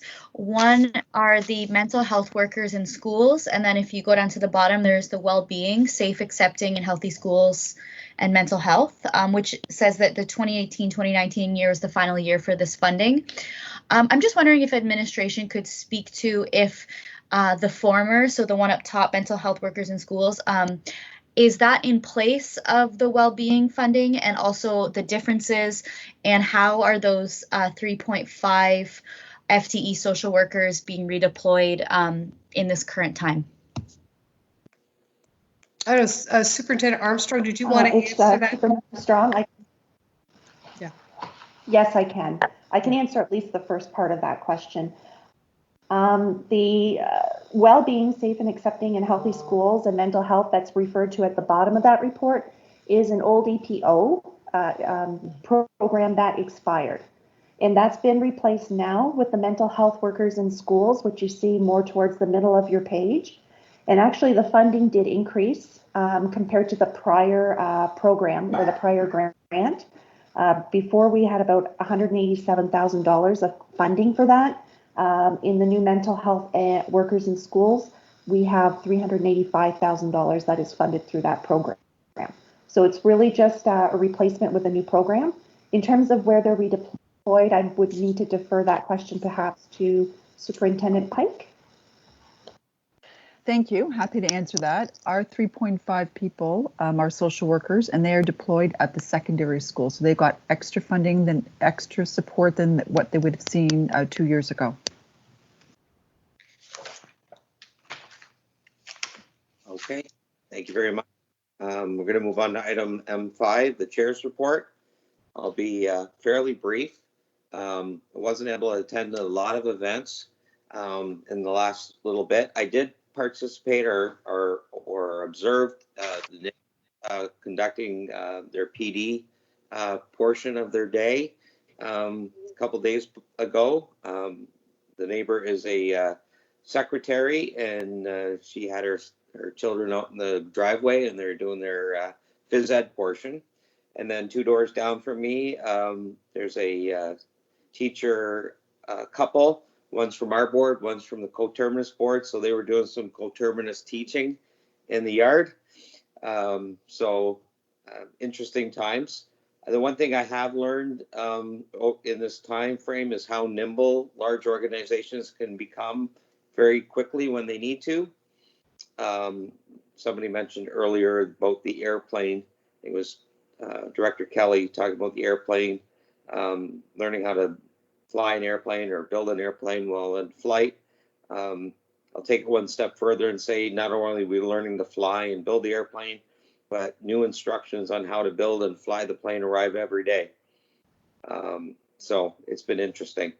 Finally, just a shout out to all the staff who's done a tremendous amount of work to get the online learning off the ground. Thanks to Melissa and Rochelle for helping with this format tonight, and everybody else that's participated in getting this off the ground. It's going better than I thought it would, actually. And finally, just want to say that I appreciate the trustees and understanding the need to take a pause for the committee work, that meeting that we missed. It really gave our staff a chance to roll out the online learning, and that was a priority, and to actually build this model for us and make sure it was working properly. So I think we're on track now, and I'm grateful for everybody's contribution. So thank you. And that is my report. We'll move on to trustee question period. Do we have any questions from trustees? Trustee Higginson. Thank you, Mr. Chair. I have a question that has come up in kind of various ways that I've been thinking about a lot. I've had a bit of a conversation with Director Kelly about this, and it's around assessment. And while our board has done an incredible amount of work, both our administrative staff and our principals and teachers on coming up with kind of the correct assessment at this point. I know there's a site or a page on our website talking about assessments and talking about some of the upcoming communications that parents can expect, which will be starting next week. And that there will be that learning after or things after April 6th will be assessed and will be kind of that's what teachers will be calling about. I'm wondering if trustees, if my fellow trustees by consensus would be willing to send a letter on our behalf of our board to the ministry, just asking about some guidelines on further from the minister's letter on the 13th and on the 24th, his assurances that no student would have their graduation negatively affected. That credit accumulation will continue, but there haven't been any details for boards to really decide to go forward. We're looking in these times at distinct inequities, not just in what we were talking about with technology and access to those things, but inequities in the way that that boards are able to be nimble in the way that they provide direction to their staff to be able to assess and to know that what we're doing is putting our students at our board in kind of the same frame as students in other boards. And I know that there's students coming into these transition periods from 8 to 9 and from 12 out into the world beyond our board that are really struggling right now with having some direction. And I wonder if my fellow trustees would be willing to put together a letter in just asking for more clarification from the ministry on assessment procedures and on whether there will be alternative practices, as student trustee Jane had alluded to, and just guidelines to prevent inequities and provide more guidance to boards. So I just wondered if my fellow trustees would be willing to send a letter to that. So I have Trustee Sartori would like to comment on your request. Thank you. Yeah, I completely agree and support. I think it's a great idea. I think that, we have an awareness of system inequities before now, and and that's through no fault of administration or this board. But I think that the fact that those inequities exist, I think they've been there for a long time, and I think that at this point in time really highlights them. And draws them out. There have been several, I guess examples or key factors in inequity that that we've talked about tonight already, including I think income, including parents' ability and maybe availability to be able to support their kids as much as they would like to. We've talked about English language learners. We've talked about ESL. One of my questions still remains, do we really have enough tech to go around? And I think that it's almost May. And when we're talking about questions about assessment and how to assess, people need to know that now. It's going to be May before we know it. It's going to be June before we know it. I think that there's no better time like the present. I do think that we need to send a letter, and we need to send it now. Thank you, Trustee Sartori. I have Trustee Keen that would like to comment on this as well.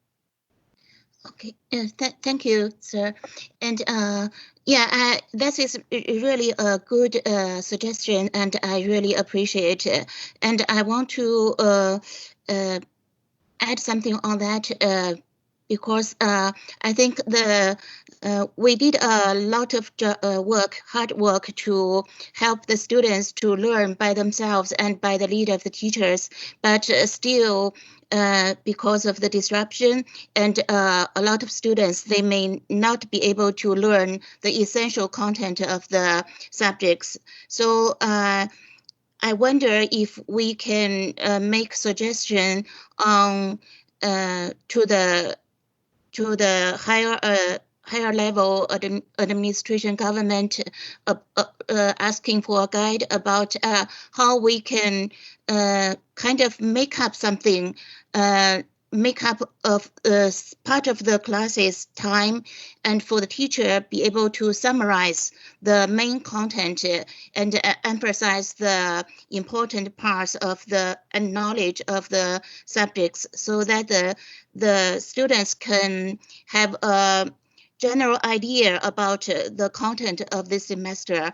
Otherwise, I think some students, at least some students, might lost and they don't know what they should learn. So as for the previous calendar, I also want to see that if we can make up some, take out some of the time to make up the previous lessons knowledges and to make them continue studying. And this is the content part, and also for the test appraisal. And we need to find out a good way to give them some pressure to learn and to get the knowledge. So this whole period of time won't be wasted, and for the future they can continue on upper level studying, and without the absence of this stage of this period of knowledge. And my opinion is that we can add on something, ask for more strategies, more ways, more guidance to make it up, and do some assessment and to make it better. Thank you. Thank you. I have Trustee Burgess that wants to make a comment, and then Trustee Cook. I support the letter. I did hear distinctly from the Premier, actually, and the Minister of Education, but that their focus was going to be heavily on students who are graduating this year. And that was going to be one of my questions. I'm glad it was asked already. My emphasis, I would say, though, is that I'm going to be as bold to say that the students who have had some really key courses in the second semester are really disadvantaged going to post-secondary, despite all the valiant efforts, despite all the things that we're going to have in place, despite what might happen, over the summer to maybe upgrade or whatever. And I say that because if you're taking chem and you don't have any labs, it's a different experience. Yes, you can go online and view one or all of that, but there are some things, like if you're in OYAP, you're not getting that real hands-on opportunity. There are a lot of courses that I don't know what we're doing for dance. I don't know what we're doing for drama. I don't know what we're doing for, those courses that are important for some students to go on to post-secondary. So I'm looking at this a bit like the double cohort year of 02, where we had, students graduating, some who had 5 years experience and some who had 4 years of a more compressed curriculum. And there were lots of studies done, and it was proven that the students who had the compressed curriculum in 4 years for that first period were disadvantaged. There were parts of calculus that were missing. There were parts of other things that were missing, depending on where they were going post-secondary. So, but specifically, college, apprenticeship, university bound specifically. So whatever the letter has in there, I would like it to have a piece that also advocates for our students that they are going to be graduating. I understand there'll be some way of assessing properly, etc., but also to acknowledge that the receiving institutions and the receiving apprenticeship programs, etc., also have to be prepared for some nimbleness there too, and to take on some additional instruction that they might have lost in the last semester specifically. So that's how I support the letter. Thank you. Trustee Cook. Thank you, Chair. I'm not going to take a lot of time. Everything that I was going to say has been said. Total agreement with with Trustee Higgison and Trustee Satori. So I totally support the letter. Thank you. Okay, Trustee Olmsted, did you want to comment on the letter? No, just that I support it. I actually was going to put a question on about apprenticeships and OYAP. I'm wondering if we could advocate a little bit for those students who might need that extra assistance moving on next year in that transition to college or apprenticeship or university or whatever path they happen to take. So I'm very appreciative that Trustee Burgess brought that up, because that was my next question. I am in full support of this letter and hope that we can include something about additional support for those students who, might need the training in apprenticeship or OYAP. Okay, thank you. Okay, so Trustee Hatfield, is your question on the letter, or is that just a question? On the letter. Okay, go ahead. Okay, just in summary, I've listened to everybody. I don't have any problems with the letter. I don't know what our expectations are in terms of getting a response, but I'm just curious if all the trustees have commented on different aspects of our educational system that are in some level of jeopardy or difficulty because of the situation. And is there some feeling that our administration is missing the point on this? That's just kind of how it's coming across to me. All the things that were being said is that somehow you think that maybe our administration isn't aware or isn't addressing it to their counterparts at the ministry, or that they're ignoring it. I don't know. I'm concerned about that. So I would like to ask the director, after having listened to all of these comments, are these things that administration has considered? I know there's a lack of direction from the province, I think for obvious reasons, but I was just getting a sense from the trustees that perhaps they think that maybe we're missing the boat on something. Well, I would hope not, Director Kelly. I would hope not, because we are working, certainly on regular teleconferences with the ministry. I don't think we're in any different position than any other board in Ontario. In fact, I think we've done some things that are a little bolder and actually a little bit more student advocate focused. No, these are all questions that I think require interpretation from the ministry. We're doing some of our own things. I'm in constant contact with directors across this province about what they're doing. The reality is we're in a time when the direction is really difficult, even from a ministry standpoint. And so I'm certainly not taking any offense to that in any way, if that's the intention. That was a concern that crossed my mind, because I'm sure this is all top of everybody's mind. And I'm sure it's top of mind at the people at Queen's Park as well. I just don't know that there's any quick answers to it all. But anyway, thank you for adding those comments, Director Kelly. Okay, so I think we've talked quite a bit about this. I think most of the people have indicated they support it, and we've heard from Director Kelly, she doesn't see it as something that's questioning our own administration. I can say that I have been on 2 calls with the minister, and there's a little bit of lack of direction even after those calls. Alicia, did you have one last comment on this before? I think we have a majority. I just want to find out if we have a consensus, but go ahead, Alicia, if you have something to say, or Trustee Yes, Higgins. no, actually, you that comment about you being on the calls with the minister is exactly what I was going for. I do. I started off my my question there with Director Kelly and I have had some conversations about this, and I'm just blown away by the amount of work that has gone into this, and the amount of really sincere thought that's been put into every single level of this. And I wanted to support that work by asking the minister and the ministry to provide some direction further to what our board has already done. So thank you, trustees. I appreciate that. Thank you. So my last question will be, is there anybody that is not willing to consent to the letter? Okay, I'll take that as support, a consensus support for the letter.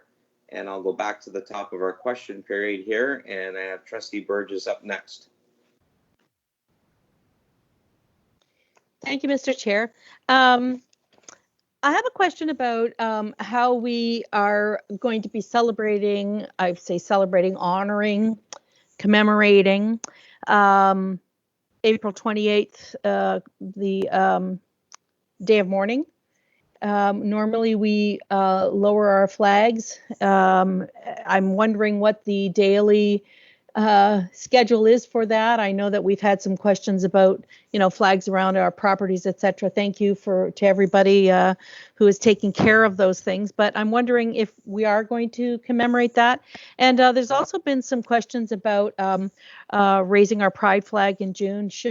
I know things were on pause till my interpretation is in the middle of May to the state of emergency being extended, certainly May 4th. But if we go into the beginning of June, etc., and we're still not back in class, we're wondering how we can raise our pride flags, for example,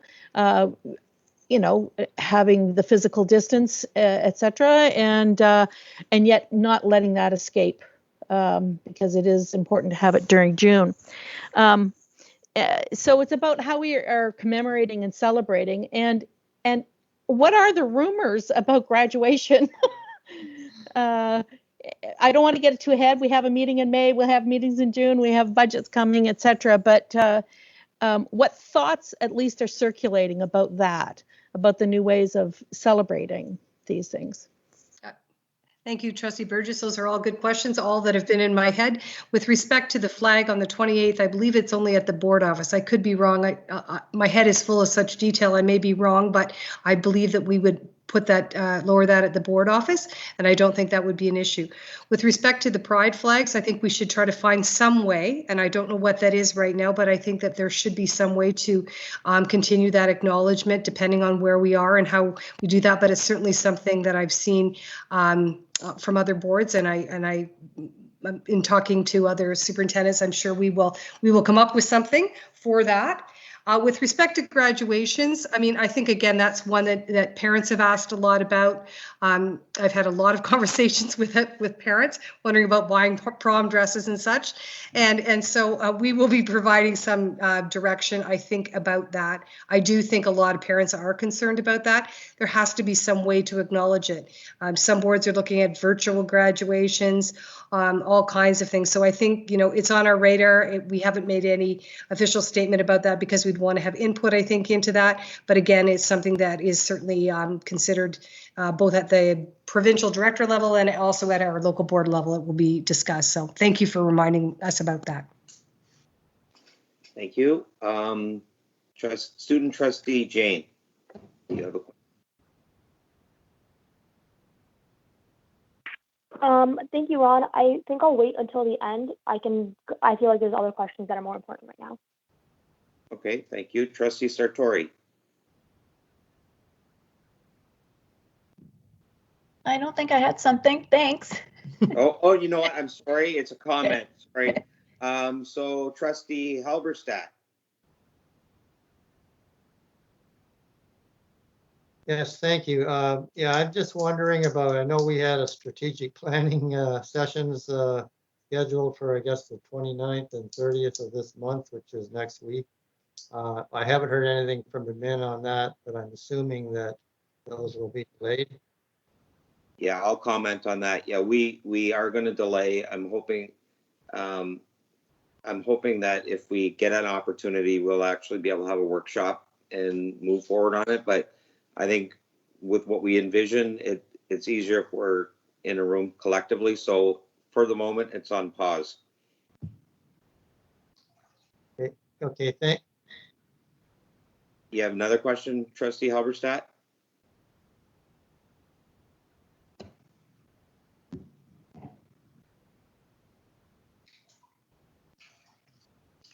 Okay, let's see, going down the list here, I think my Trustee Olmsted. No, Julia, actually, Trustee Burgess took care of that. I had 2 emails this afternoon regarding graduation questions from parents. Just if we had any plans or the board was going to communicate anything to parents because we are approaching May and we know proms will be canceled, but they were just wondering if there were going to be any kind of, I guess, celebrations or some way to honor our graduates. So I'm glad that Trustee Burgess brought that up, and I look forward to hearing a little bit more clarification for that in the future. Okay, thank you. So I think that is the questions that I have on the list here. If I'm mistaken, somebody let me know. All right, we will move on to notice. Oh, sorry, Anita, I'm sorry. Go ahead. Thank you, Ron. So a few months ago, I'd asked about the student trustee deadline changes, and I was wondering if there'd been any move to possibly amend some of our policies to reflect the deadline change on the end of the ministry. I believe that was changed in terms of the way we handled that this year. I could be wrong, but I know that we did we're looking towards the policy change, but we did adapt to the change as directed by the ministry, is my understanding. As of right now, the student trustees still have not been notified of the decisions made. They will be. Yeah, but the deadline change was last date of February, correct? Yes, I think it fell within the timelines, but I think the cancellation of one of the meetings made things difficult, and I believe that information will be conveyed shortly. I think that's a matter of the pandemic. Okay, right. But from an internal level, then has a policy that states when the student trustees will be elected and informed, and all of that bit. Will that be edited to reflect the change from the ministry? Yes, I believe it is. I believe there is a draft, and I believe that Michelle Marcus was involved in that and is well aware. So thank you for the reminder on that. Okay, thank you. And my second question is either to Dr. Kelly or to Superintendent Pike, but as mentioned in our presentation, Student Senate released a survey to assess the need for menstrual hygiene products to be available in washrooms. Given that COVID-19 has disrupted the normal school environment and it's not possible to have school council meetings or spread information through the traditional means, I was wondering if it would be possible for the survey or a version of it to be released on EDSB for principal to be released on EDSB and for principals to be asked to circulate this at their schools. As I previously mentioned, the survey has already reached over 1,000 responses, mostly through social media advertising, and it would be really good to see a system-wide consultation conducted where everyone has an equal opportunity to share their voice.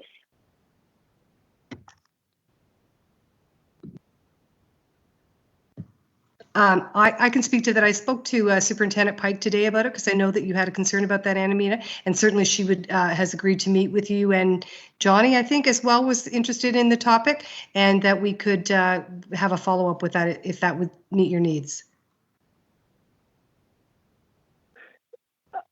Okay, so does that mean there is a possibility for the survey to be released? Yeah, I think at a larger scale?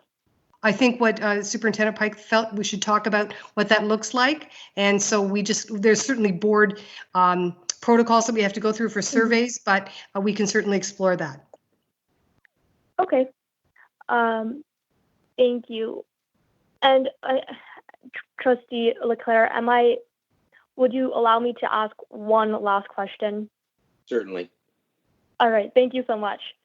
So I noticed that some of the other boards across Ontario had conducted live question and answer sessions or done social media question and answer sessions to engage families and to ensure that all students' concerns and any stakeholder was really addressed. So I was wondering if our board has considered doing anything of this sort so we can ensure that everyone has had their concerns addressed, because I know sometimes it's a little bit challenging or a little bit intimidating to maybe reach out to a trustee or to reach out to, you're not entirely, like not everyone is entirely sure who to reach out to have their concerns heard. And I feel like social media can sometimes be a really good way for everyone to ask what they want to ask without too much difficulty. I think that is something that we could explore. We have done a little bit of that. I know Superintendent Pike had put out some questions. What are your concerns? What are the things you're thinking about? How is it we can assist you? And we've been working at answering those questions. We'll give us, we hear you, and we'll look at how we might do a better job of that. Thank you for that suggestion. Okay, thank you. Trustee Sartori. Hello, thank you. Just another question about the online learning and technology. I'm wondering if there is an opportunity, if the ministry has actually asked for feedback from boards about how things are going with online learning right now, given that I believe it's 4 online courses. Is it 2 or 4? I don't recall it exactly now, that they were going to start having requiring students to take starting in, I think that was fall 2021. Now I know that obviously with the pandemic, boards across the province started focusing on online learning well before the ministry was planning on rolling it out. But I can't help but think that there is some opportunity for learning and feedback here. And so I'm just wondering if there has been either a formal or informal ask from the ministry to take some learning from the situation right now into their planning for the rollout in 2021. A couple questions there. I think you've asked, have they asked us for any feedback about how it's going? From a director level, yes, actually, we have had the opportunity to do a little bit of that. And also one of the things that they're advocating now, and our senior team has talked about, is let's ask the stakeholders, the students, the parents, the people involved in here, how this is going, what's worked, what hasn't. So that is something we've discussed as a senior team. How could we do that?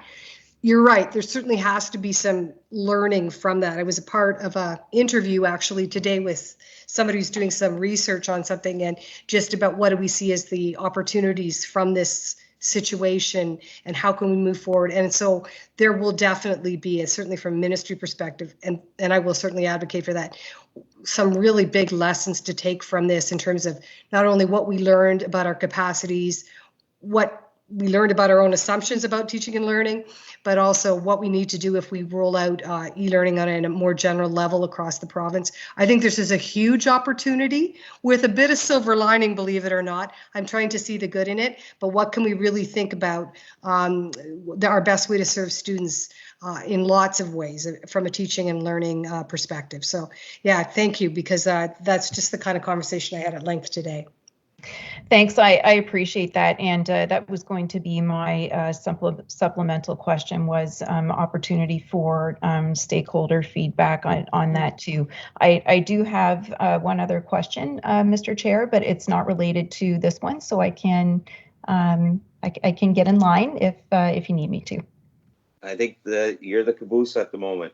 I just had a question about I guess this meeting and next meeting. So for this meeting, we've recorded it and we will post audio immediately after this meeting. Is that right?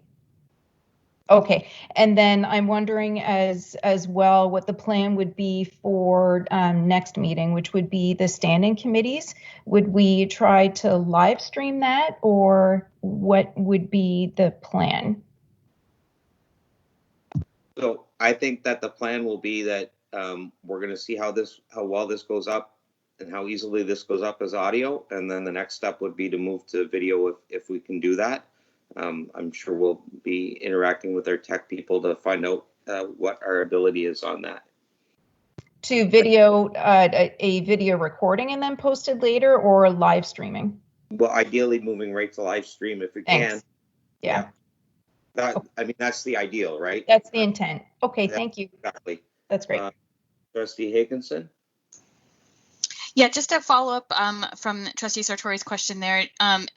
Will we be communicating with the public on how they can access the meeting at the time that the meeting is going on? I'm thinking of the some of the people that generally show up to our meetings, our union counterparts, our GECPIC parents, and even some media that would like to.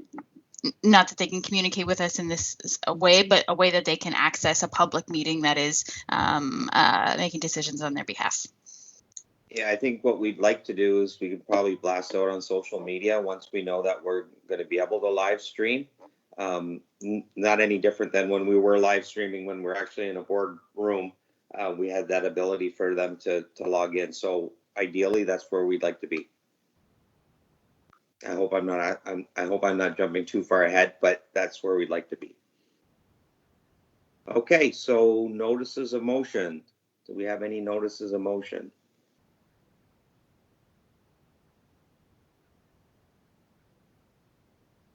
Student trustee Jane?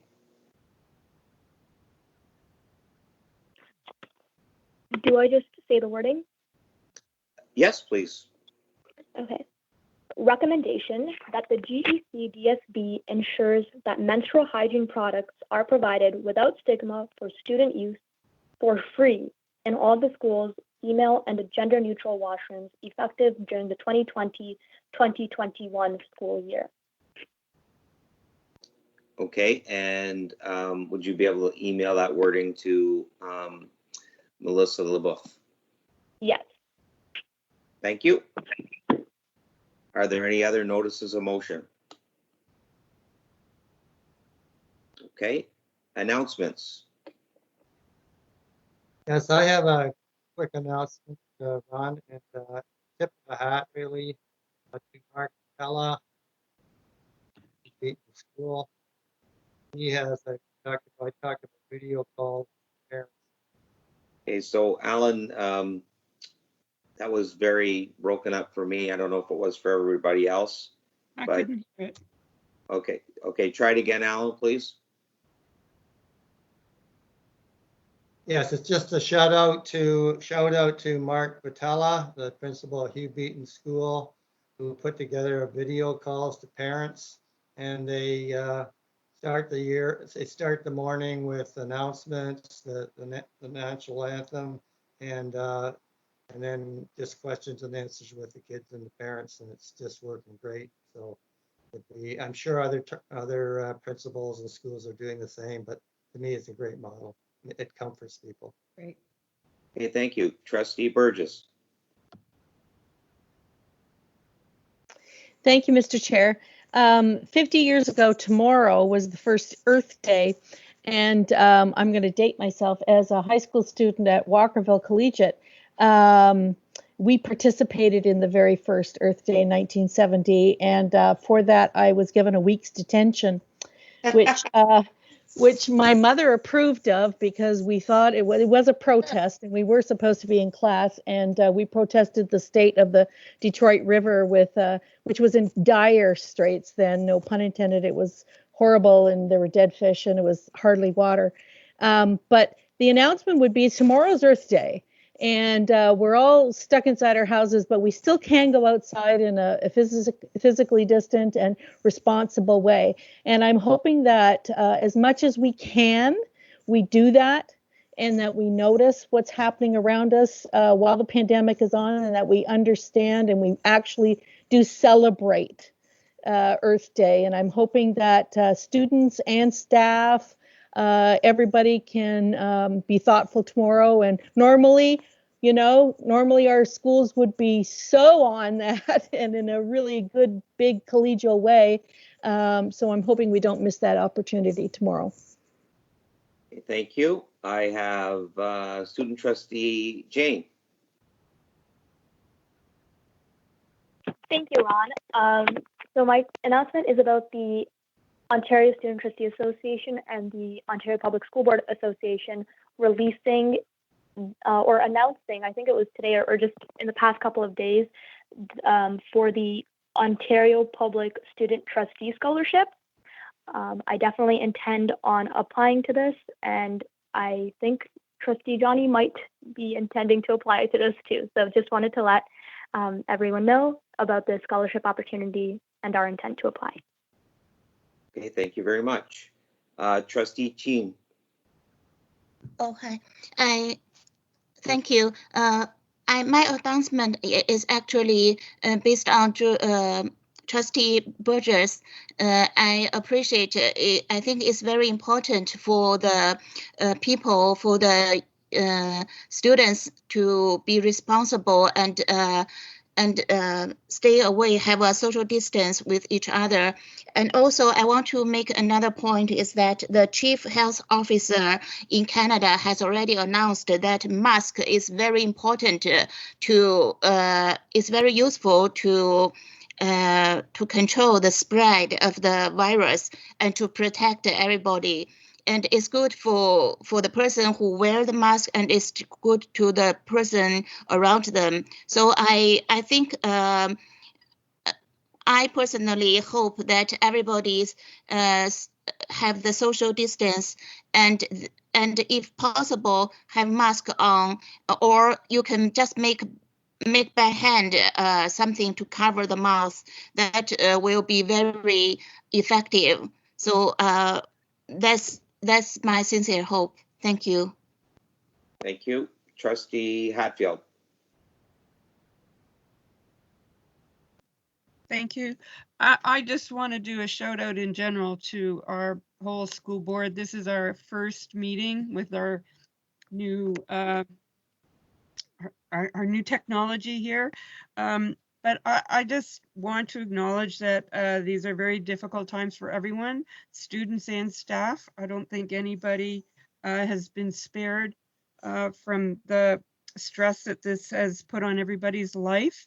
Very unusual times. It's not business as usual, and everybody is coping as best they can, parents as well as our staff.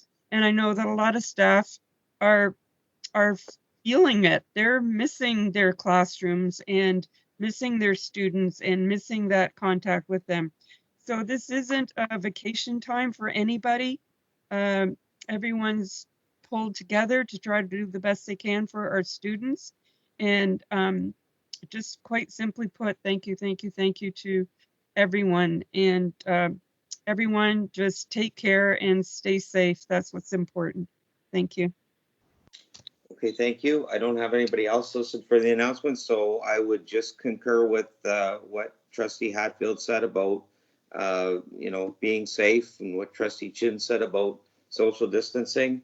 In my daily world, my life has been completely dominated by pandemic management. I've also been personally affected by the fact that I was put into quarantine for a short period of time while somebody was being tested.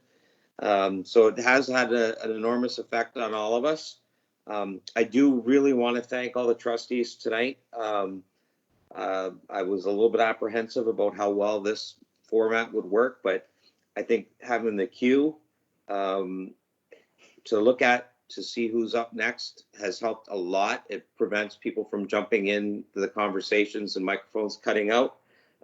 Rochelle, I know you were there to help me out a couple times when I needed it, and I appreciate knowing that you're there. So thank you, everybody, and I think at this point, we're adjourned.